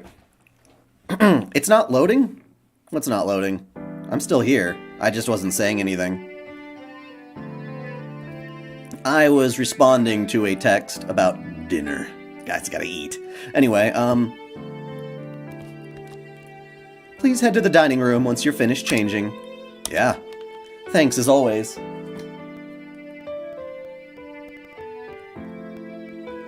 Man, they might not be home till 8. Will you guys get an extra long stream tonight? Woo! Yeah, thanks as always. After giving an affirmative answer, Hisui exits the room. Huh? After seeing her face, I completely forgot what I was thinking about. Jeez, was I always this forgetful? Tilting my head in curiosity over myself, I change into the uniform. The knife is on my desk. The knife from my adopted father, that I've always been carrying in my pocket these past few days. I probably won't have to use that anymore. That's right, they're gone. Arkuade, Ciel Senpai. The horde of beasts called Nero, and the vampire called Roa. What time is it where I am? It is 6:42. All of them are no longer here. Maybe what I forgot was something about that. There isn't anything waiting for me at school. Senpai's gone, so it probably won't be fun anymore. But that was how I lived my days up until now. I only lost something that I gained recently. Everything I had before, then still remains. If I think about it that way, I can manage without Senpai. I could never forget her, but I could manage. Fooling myself with that, I opened the door. Then, let's go to school like I've always been doing. Damn, it's that early, huh? It's 7:50. The gate to the front of the school is crowded with students. Since it's Saturday, there are bright faces everywhere. Humble folks without temptation. I wade through the sea of sunny faces as a cloud of gloom. No matter what I tell myself, the fact that Senpai is gone weighs heavily on me. Huh? I can't believe my eyes for a moment, but there's no doubt. Ciel Senpai is walking towards the school. Senpai! I shout her name without even thinking as she turns toward me. Oh, Tono-kun, good morning. She gives me a bow. Good morning. Didn't you go back? No, I would never go back leaving you here. She speaks with a brilliant smile. Never go back leaving me here? Even though there are students all around me, I feel myself blush furiously. That is... Yes, what is it? Can I take those words for what they sound like? Yes. I leave it up to your imagination, Tono-kun. She nods and gives a radiant smile. I can't breathe. Not because of the pained tension I had felt up until now, but because of the burning happiness that now swells up inside of me. If no one is around, I'd shout, "All right," at the top of my lungs.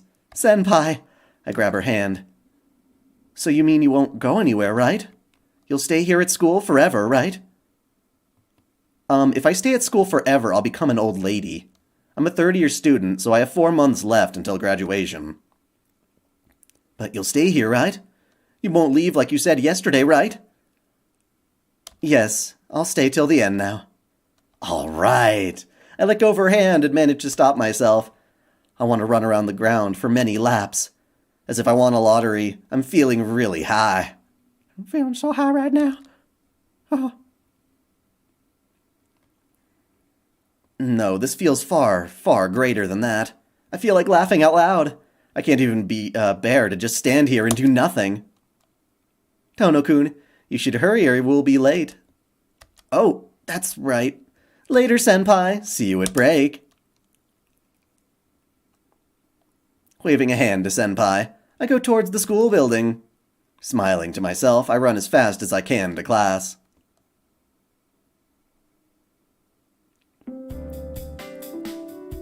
First period is over. I have 10 minutes until the next class. All right.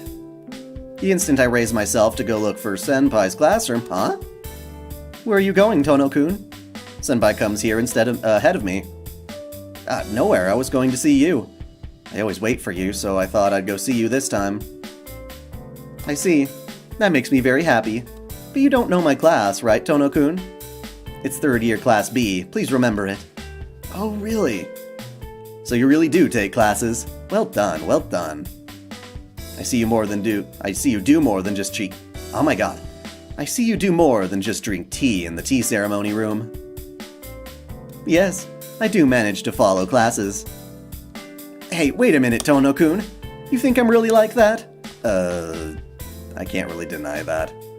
Sorry, but Senpai, you said there were no members of the tea ceremony club. But I thought that it might have...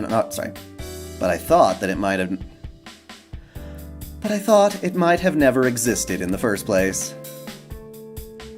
Senpai stands there and grows quiet. Huh? Don't tell me there really wasn't. It's just an unused Japanese-style room? It seems like I do not understand what you're talking about. Ciel-senpai turns her gaze to the window and stares blankly. No, that's fine. No matter what you've done, you're not a bad person, so I don't think you'll cause any more trouble. But can your power of suggestion do such a thing? I already told you. I don't know what you mean, so I can't answer that. Still in my seat, I stare up at Ciel-senpai. The silence lasts for about a minute. You're pretty persistent, Tono-kun. Not really, I was just thinking of how blue your eyes were. Ciel-senpai gives a sigh as if admitting defeat. I said it already, but the power of suggestion isn't that convenient. Suggestion isn't so much able to change your perception of things, as it's more likely to make you look away. So even if I told you that you really liked curry when you hate it, it would not work. Really? So you can't make someone do what they don't want to? Yes. Well, there's still many ways to make you eat curry, Tono-kun. For example, I wouldn't tell you that you really like curry.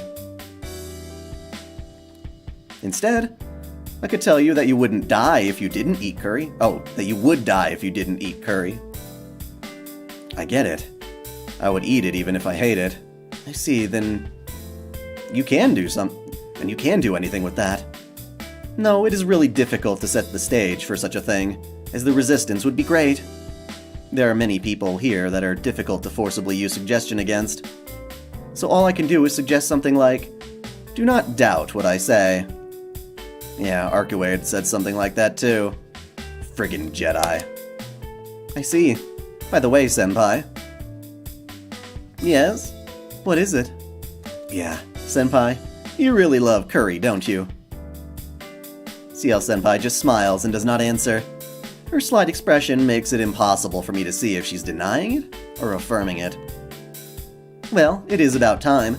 I'll see you again after classes are over, but is your body okay, Tono-kun? Your arms are working fine? Yeah, it doesn't even hurt anymore. I can come to school thanks to you. I bring my hands together and give her a bow of thanks. I see then. How was your headache? It seemed like it really hurt yesterday. My head's okay too. Besides, if I have my glasses on, there's no problem. I see. Hearing that makes me feel much better. Ciel-senpai heads towards the hallway. She suddenly stops as if she forgot something and turns around. I forgot to ask, Tono-kun, are you feeling well? Yeah, I'm fine. Thanks to you, all my troubles have disappeared. That's good. If anything strange happens, then please do not hesitate to tell me. Here's my phone number. Score. She hands me a slip of paper with her phone number on it, and quickly leaves the classroom.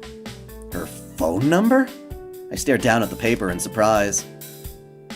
I'm sure she told me this because she's really worried about last night, but... This is lucky. But is it good that things are going this smoothly? It's pitiful if I say so myself. Maybe it's because I'm a small-town person by nature, but I can't honestly be happy about my good fortune like this. What's not loading for you? The stream? Let me try refreshing my page just to make sure it's doing its thing.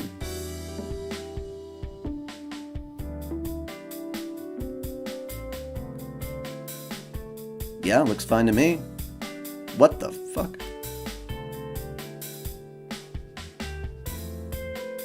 What the hell? That was weird. It minimized all my windows. God damn you! That's so weird. What are you doing? What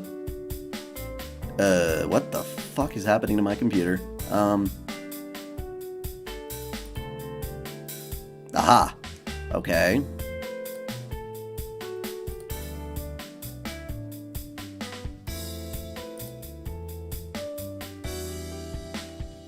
Sorry, my computer was being stupid!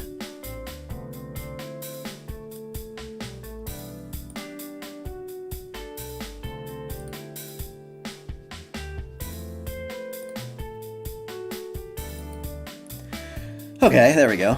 After homeroom is over, the classroom suddenly erupts into its usual chaos. It's not quite noon yet. It's always like this after Saturday class.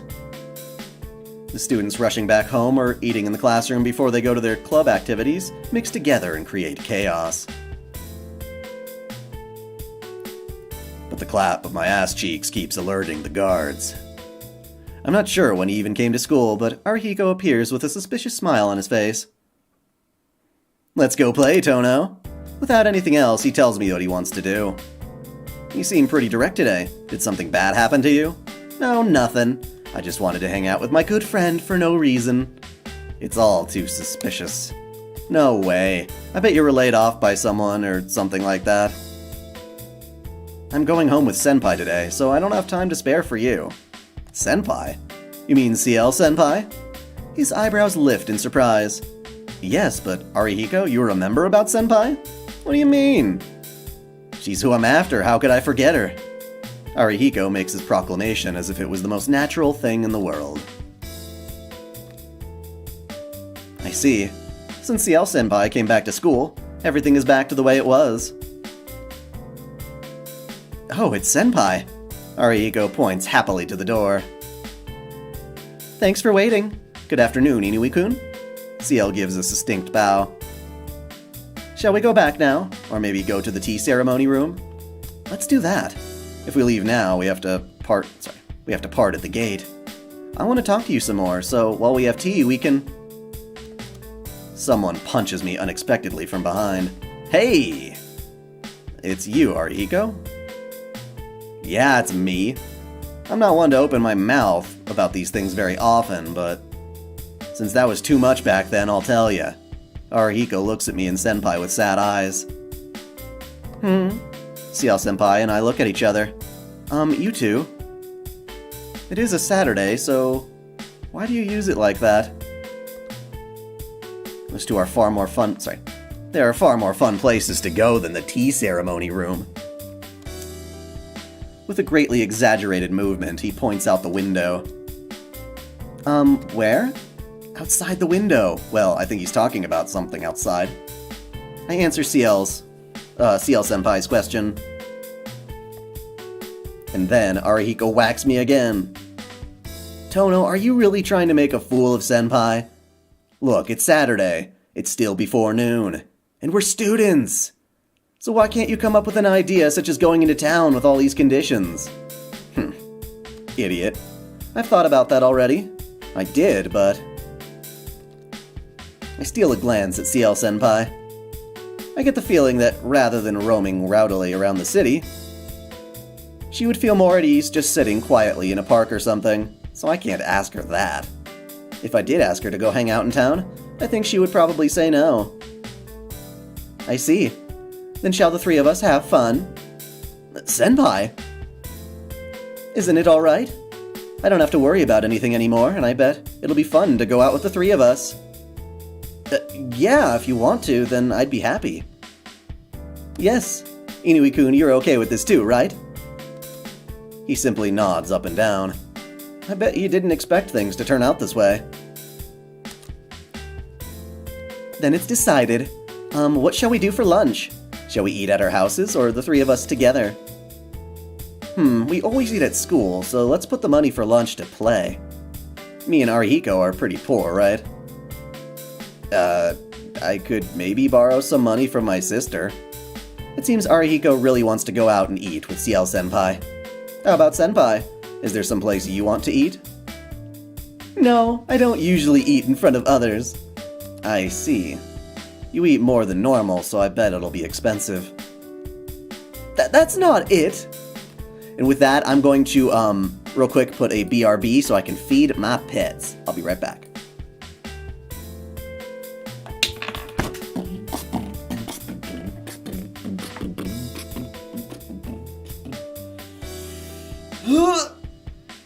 Stretchy time. Hi, who's a hungry kitty?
Okay, thank you for your patience.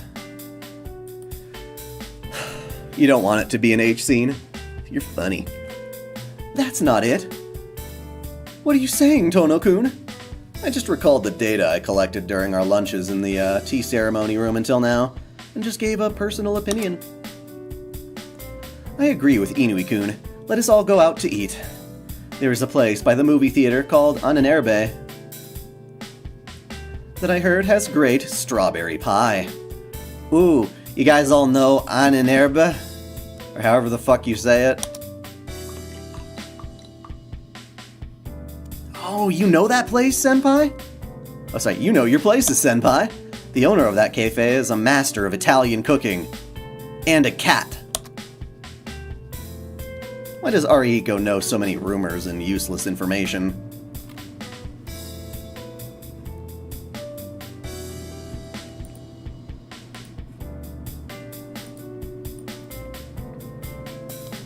Then let's meet in front of the movie theater in half an hour. Is that alright, Tono-kun? You know it takes him half an hour to get to my house, Senpai.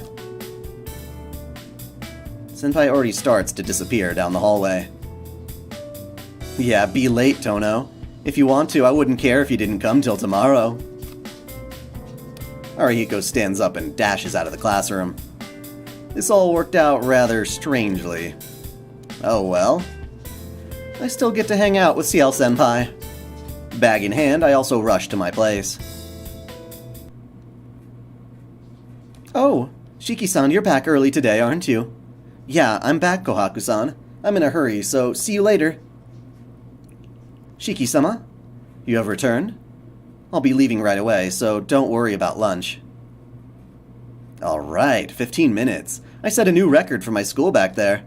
Throwing my bag on my desk, I change out of my uniform. After that, I fly out of my room again. From the mansion to the main street is farther than the mansion to the school. To be honest, it's not a distance I can make in 15 minutes. She knew I lived uphill, but she still made that impossible deadline. Damn, maybe she might be a bit mean. I grumble as I shoot down the stairs. Throb. Huh? Throb suddenly without warning. Everything turns red. Shiki-sama! I can hear Hisui's voice. I hear fast footsteps. Hisui seems to be in a hurry more than usual. Shiki-sama, are you hurt? I can hear her voice, but I can't see her. I just have this headache. Calm down, Hisui-chan. Falling down the stairs just means a little bruises here and there, so there's no need to call a doctor. But his body is very hot. He may have fell down the stairs due to a fever, but please get his bed ready. I understand. Ne-san, about Akiha-sama. That's true. If it doesn't turn out to be a big deal, we don't have to tell her. There is some medicine in my room, if you please. Hisui disappears with quick footsteps. Shiki-san, are you conscious? Kohaku-san? Yes. Shiki-san, you took quite a tumble down the stairs.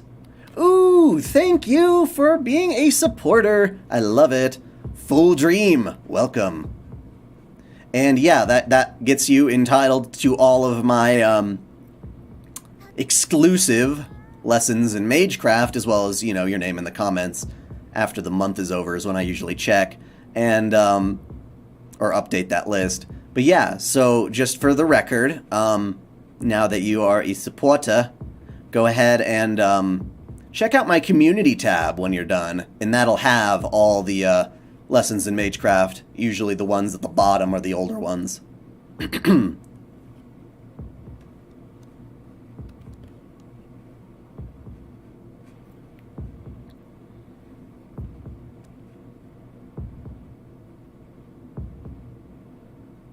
Did I say something different? I thought I said Full Dream. Did I read it wrong? I'm an idiot. I don't know. I can't even remember like 2 seconds ago.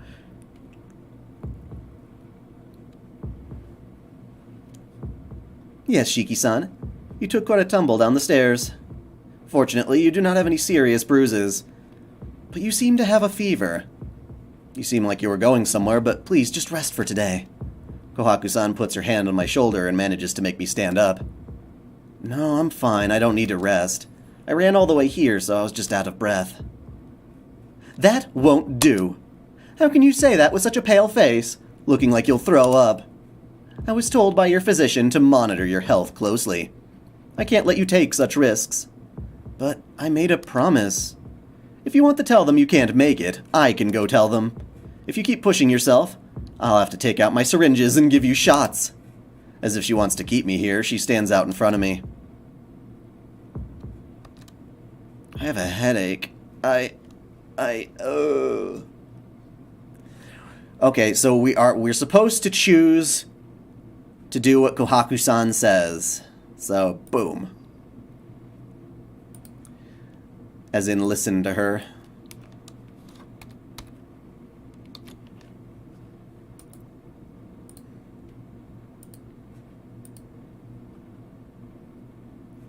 Certainly, if I went to see Ciel-senpai with this headache, I'd just be a bother. That's right, I haven't even had the chance to rest from last night. I guess I pushed myself a little. Then please rest.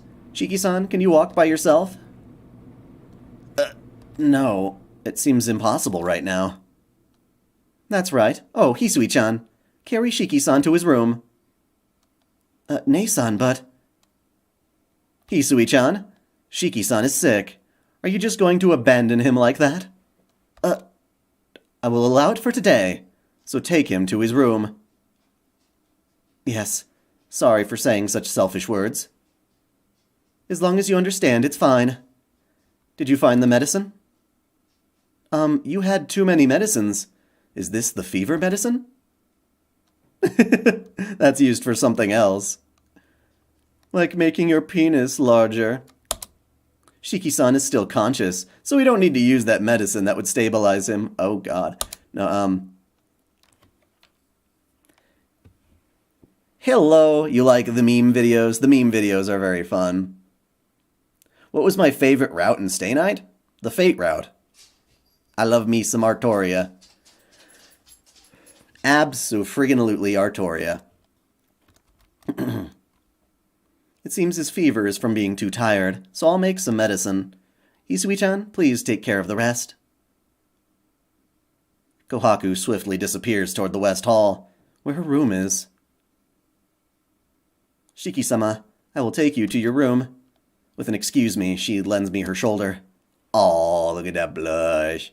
Look at that blush. Thanks to Hisui's help, I managed to get up the stairs. Thanks to Hisui's help, I managed to get up. Alright, anyway. On the way, even more than my terribly throbbing. God damn it. God damn it. God damn it. I didn't expect that. That took me off guard. Even more than my terribly throbbing hard-on. Isui's incredibly embarrassed face burns into my memory. Is my dog making noise? She's running around. In the bed, I lie down in bed, drink the medicine Kohaku-san made me, and entrust her to pass on my message to Ciel Senpai, who's waiting at the, Oh, so who's waiting at the movie theater. Gotcha.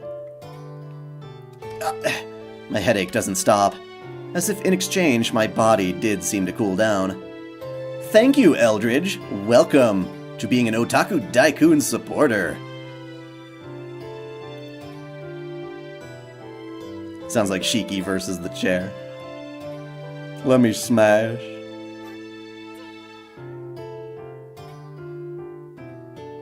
I don't know if you heard before, Eldridge, but yeah, as a supporter, you get the lessons in Magecraft. You can find those in my channel's community tab here on YouTube. There are exclusive posts for each of those, so have fun. As if in exchange, my body did seem to cool down. Skip. Thanks to the goodwill of Makihisa-sama, Nei-san received training in pharmacy. Until Makihisa-san passed away, she also was consulted in maintaining his health. Hisui's face returned to its usual lack of expression, and tells me things I didn't even ask about. Sharp pain stabs through my head. Even though I'm in this much pain, she seems to be tending me without even batting an eyelash. Well, that's only to be expected. I'm the one in pain, not her. If she acted like she was in pain or had a clouded expression, it would be troublesome. Shiki-sama, are you still in pain? Sorry, Hisui. Yes, what is it? You're an eyesore, so please leave. Dude. Asshole. Asshole, asshole, asshole, asshole. Shiki. I hope someone treats your balls like a punching bag. I can't sleep with you here. I understand, then please excuse me. If you need anything, please call for me. Hisui leaves the room. With that, I actually do relax. My headache also weakens, so maybe I can sleep now.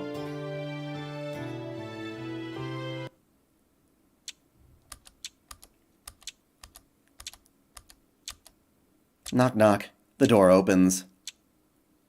Excuse me, Nissan. Are you awake? Yeah, I'm up. You need something, Akiha? No, I heard you were resting because of your anemia, so I just came to see how you were doing. She looks over at me as I lie in bed. Now, we already learned that Shiki's anemia was being caused by the feuding between Roa and the other Shiki in the same body. The two wills colliding. So, the fact that this is happening still, even after Roa is supposedly dead, is definitely problematic. Wah, wah. And, of course, we also had Ciel trying to keep a pretty close eye on us after the fact. She looks over at me as I lie in bed. A soft gaze that tells me she's worried. To be honest, it's annoying as hell.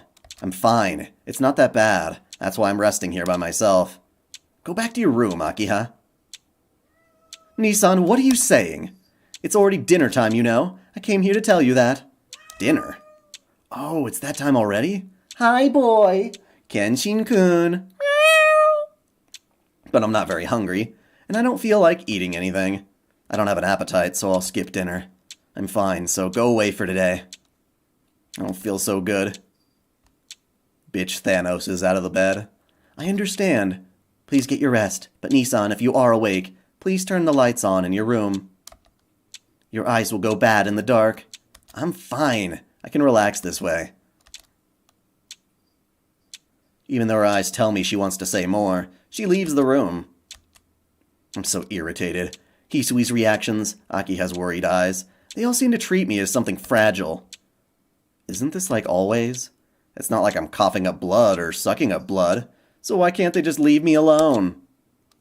In the darkness, I hear myself grinding my teeth. Oh, it was both me meowing at the cat, but the cat started it with the meow. Kenshin, who's your good boy? Can your Kenshin use the Hiten Mitsurugi style? Yeah, he's a warrior who does not kill, so I guess that makes sense. His strikes are fast enough that I think I could consider them Amakakeru Ryu no Hirameki. We did name him because he was the bravest cat in the bunch. We took Kana, the dog, into a room full of kittens to potentially adopt, and they were all like, whoa, kind of a little nervous, kind of a little scared, backing up, sticking to their own areas, being shy. And little Kenshin here, who was named Crash at the time after Crash Bandicoot, walked right up to Kana and bopped her on the nose, and we're like, okay, I think this is going to be the ideal cat, because at the very least, he won't be afraid of the dog. So, that's how it's been, and he's been a wonderful cat who literally fears almost nothing. The only thing that scares my cat, I'm aware of, or it's kind of funny, he gets scared when the dog gets scared. If the dog starts to get nervous, he's like, because he trusts Kana's intuition so well. And then,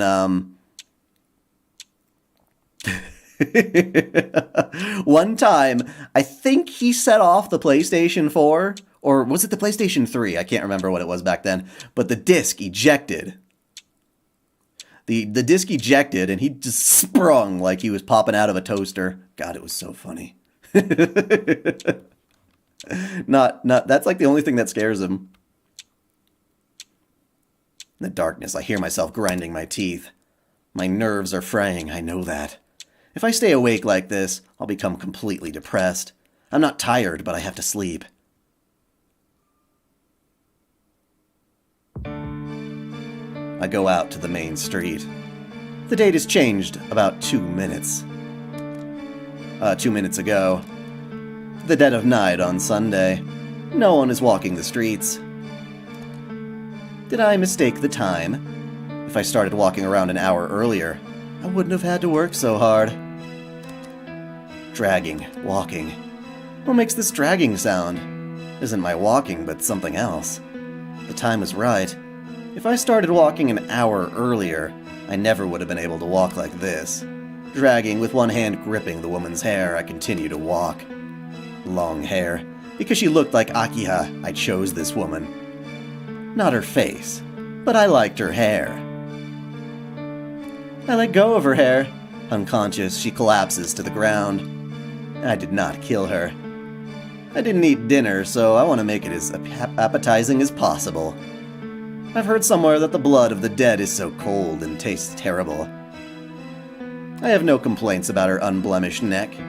Gripping my knife in one hand, I draw my mouth closer. After seeing that dream, I wake up. I wake up from my sleep and my mind starts to clear. My throat is horribly parched and my entire body feels excited. What kind of dream was I watching? I can't believe it. Leaving at night, knocking a woman I don't know unconscious and dragging her to an alley. That's just plain wrong. Because it was a dream, it's okay, but I'd have to be crazy to do that in reality. My panting fills the room. I have to catch my breath. Rubbing my eyes, I take a deep breath. After that, I don't think I can go back to sleep. Turning on the light, I decide to read a book until morning. My eyes gradually get used to the dark. What? I gasp. This isn't my room. A back alley. Knife in hand. In front of me lies an unconscious woman I don't know. What am I doing? I do not like One Piece, you are correct. Isn't this a dream? Isn't this what I dreamt before? It has to be a dream, because I've never wanted to do such a thing before. Attacking some woman I don't know, ruining my knife along the lines all over this supple body, wanting to see the red blood coming from the chopped pieces. No way. No way? There's no way I'd want to do that. But for no reason, I'm thinking that I have to do it. Take her apart. Take her apart. Take her apart. Take her apart. If I do that, I can be released and become something unable to be bound by anyone. Come to think of it, there was someone that said something like that before. You're the same. You, like me, will end up as a killer, Shiki. Oh, just admit it, killer. Your inversion impulse is nothing more than what you wish for. Shut up! But what is this? Just what is this? Why am I doing this? And even after realizing this, why am I still trying to press my knife against her neck? If this isn't a dream, and if this is reality, doesn't that mean I'm crazy? Like I thought earlier? Her eyelids flutter. She starts to open her eyes. Before that, I have to chop her apart or I... My knife moves. But that's... Who are you? I can hear her voice. She suddenly realizes the knife next to her throat. Ah! Ah! Her scream vanishes into my yelling. Yelling. Like a broken siren. I keep yelling as I run. Ah! I breathe rapidly. My fingers shake. My mind has gone blank. But I manage to pull my knife back and run before I slice her. But if she had screamed before me, I would have... Scary. That's scary. Scarier than any of the things that have happened until now. Half laughing, half panting, I run. It's following me. It drapes over my back. No matter how much I run, I can't escape from my own fear. I fly into my room and try to lock the door. I clamber about, but I can't get it done. My fingertips shake crazily. It's just sliding a simple metal piece, but I can't do it. I'm scared. If I don't lock the door quickly, it will come in. Some unknown thing will come in. I have to lock the door. I can't let it come into this room. I can't let it leave this room. But why? I don't know. But I continue to try and lock the door wildly. I try all night to lock the door, but no matter how long I try, I can't even lock the door. That's when it hits me. I've been crazy all along. Yes. It is not I who am crazy. It is I who am mad. Jesus Christ, Shiki boy. Oh, Shiki boy, the blood, it's flowing. It becomes morning and I finally manage to lock the door. My beast-like panting fills the room. My head hurts. It seems like I dropped my glasses somewhere. Seeing lines all over my room, I feel nauseous. You know, what we're seeing right now is pretty reasonable for the rest of the tone of the entire visual novel. It's lots of Shiki in this bedroom, freaking the fuck out or feeling like he's about to die. That is literally a big chunk of what the rest of Tsukihime is going to be like.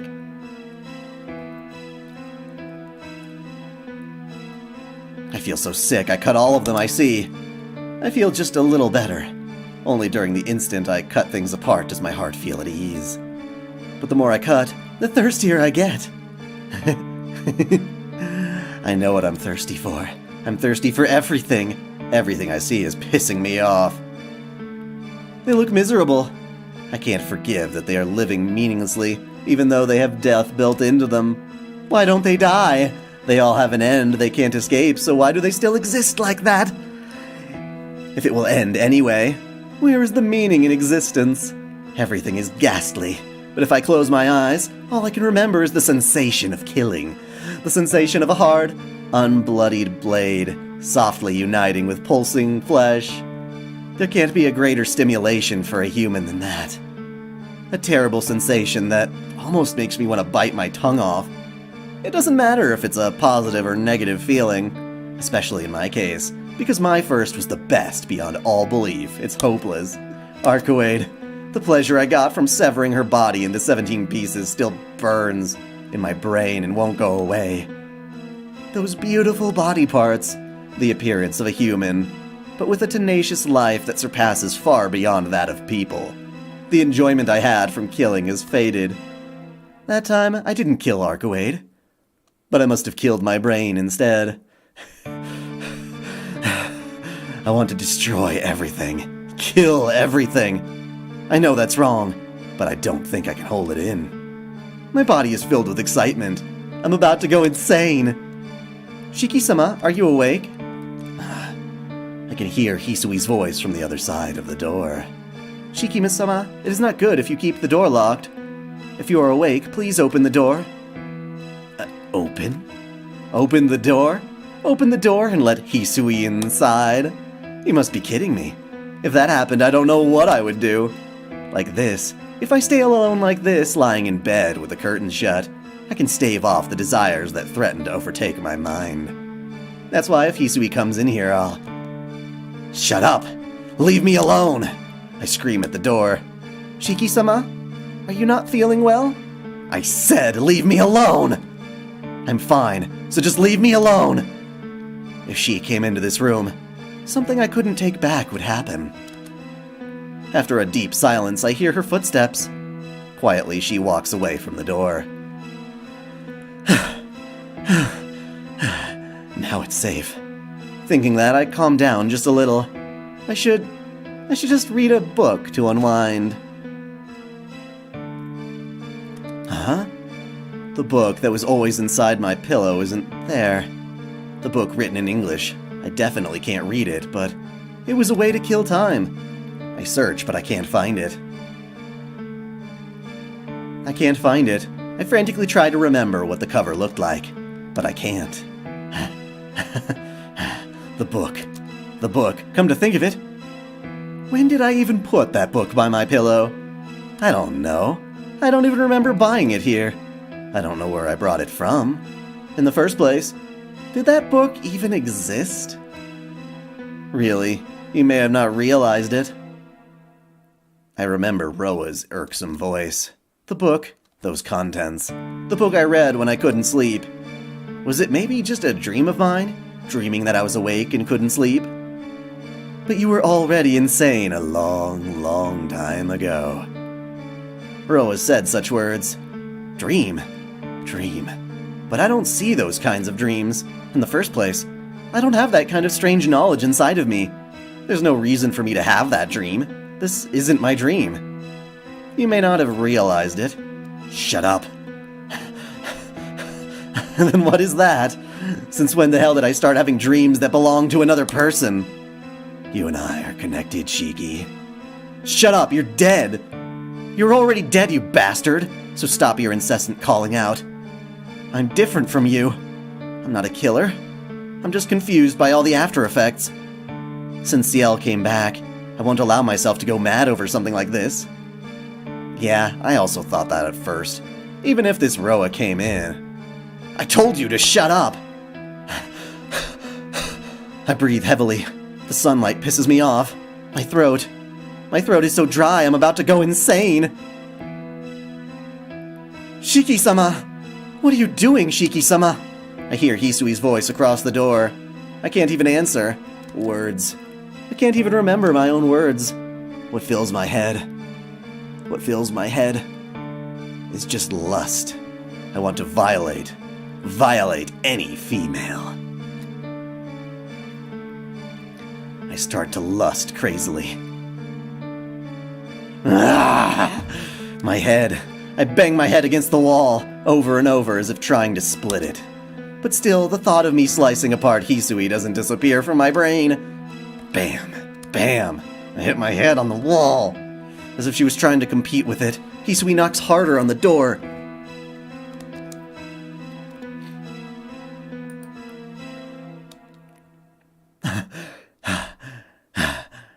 I see. This impulse that tries to drive me insane while leaving me conscious. This is Roa. But why?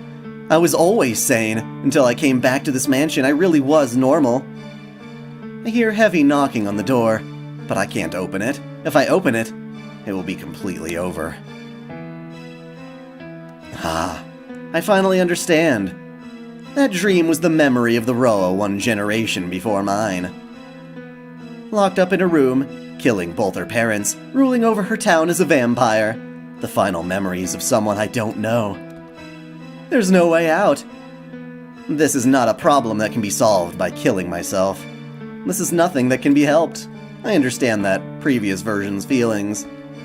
Even if I die, the only thing to die would be my will. Then the will of Roa will take over my body completely. If that happened, things would get much worse.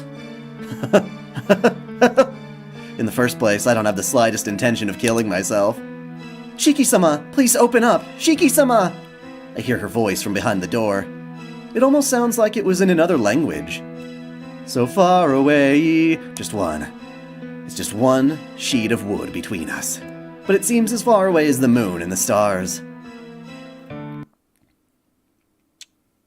It's now 10 in the morning. Hisui gave up and went back. Akiha and Kohaku-san came and took turns knocking, but I ignored them. 12 o'clock. I'm hungry, but I'm still fine. I pull the sheets over me and hug my shaking body. 2 o'clock. I'm dying of thirst. I've lost all sense of time. It feels very calm, but as if I was taking stimulants, my body wants to rage around. 4 o'clock. More knocking. A name being called out. Whose voice is that? Whose name are they calling? I can't tell. 5 o'clock. It slowly starts to get dark. 6 o'clock. 7 o'clock. As somebody who's had panic attacks and anxiety for a very long time and had problems doing that, like I was having these problems when I was reading. Like this story would, kind of provoke me a little bit. It was a little difficult. I had to make sure I wouldn't actually get panic attacks and things. 8 o'clock. Someone comes by. Shiki-san, I brought you dinner. You haven't had anything since this morning, so you'll collapse, Kohaku's voice. She knocks on the door. Geez, if that's how it is, I'll get you to at least eat. A rattling sound. Not knocking, but the sound of a lock opening. Time to use my secret weapon, the master key. The lock unlocks.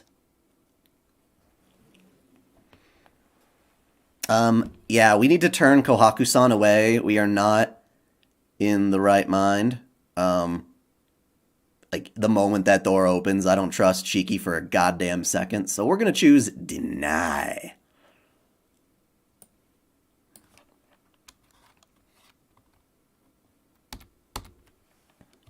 We didn't get a choice to open the door, actually. Just for the record, we never had one.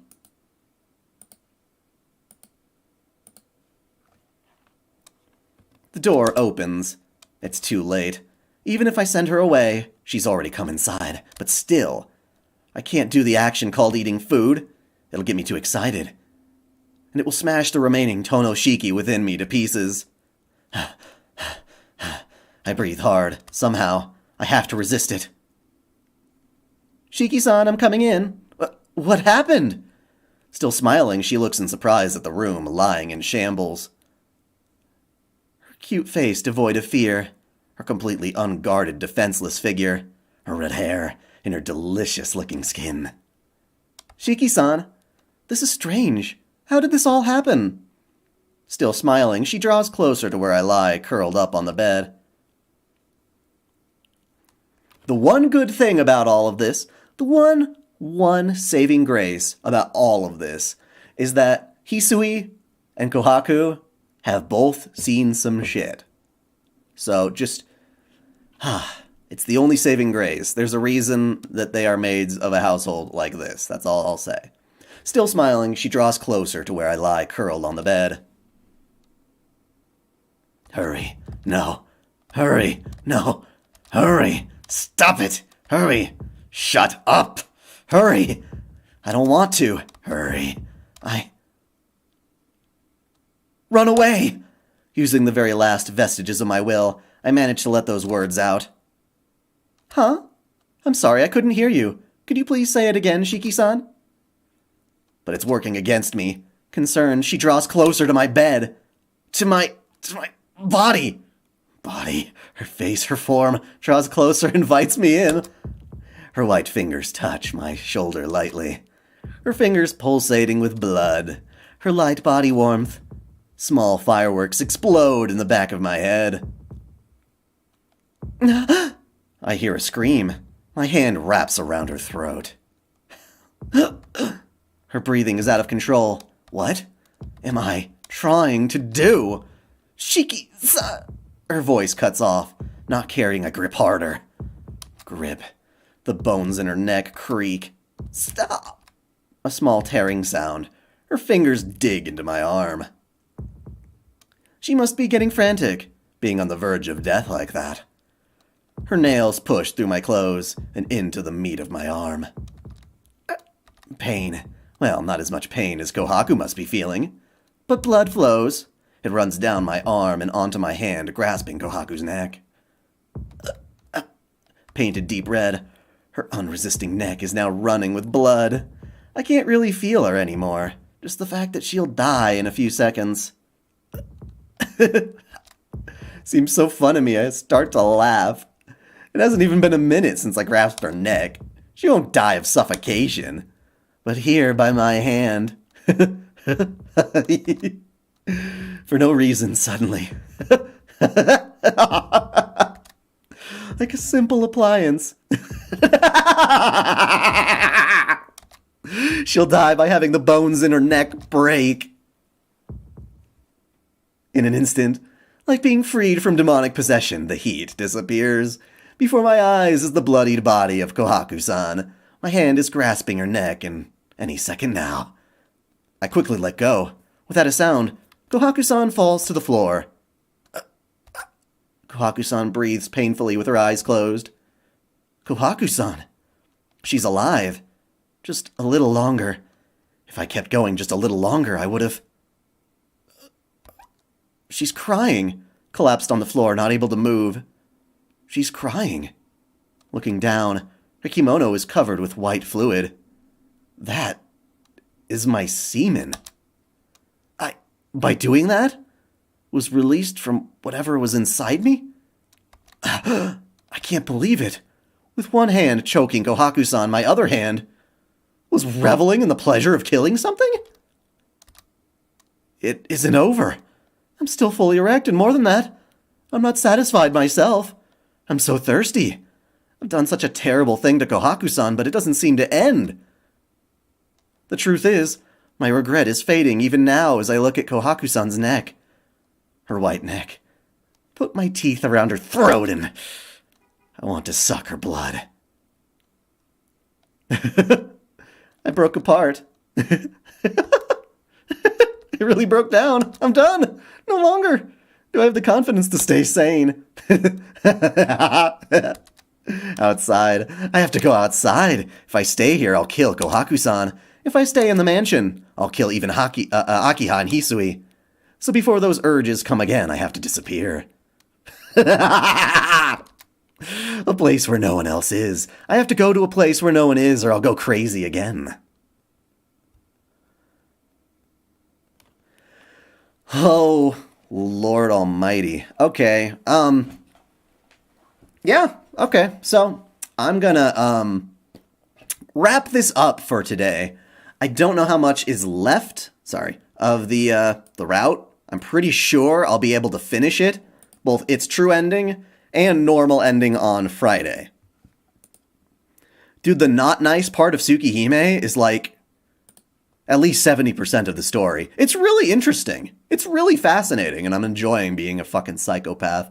In a fictional sense, of course. As again, we are doing this as a charity for hashtag waifu for laifu. The whole point is that we're able to keep our fiction away from our reality. It's interesting to consider what ifs. And, yeah. Actually, to be specific, I'm going to, on Friday. Friday's the day I'm going to, my Friday, anyway, is going to be, the next part. Tomorrow I have to take off, in order to work on more videos. I'm getting the results of the OtakuDaiKun fan art contest ready. So that's gonna be, pretty awesome. I'm interviewing the winners, and we'll have a nice, wonderful exhibition video coming shortly. But yes, until next time, celebrate your fandom. Oh, and right, sorry. Good thing too. The lore of Agartha is coming out on Friday, finally. It's been done for so long, and early access patrons have had it, but it's finally going public. It's because doing all this streaming has taken me away from actual production time on videos, so it all got pushed. So I apologize for that, but I'm going to slowly start peeling back the amount of Tsukihime each week.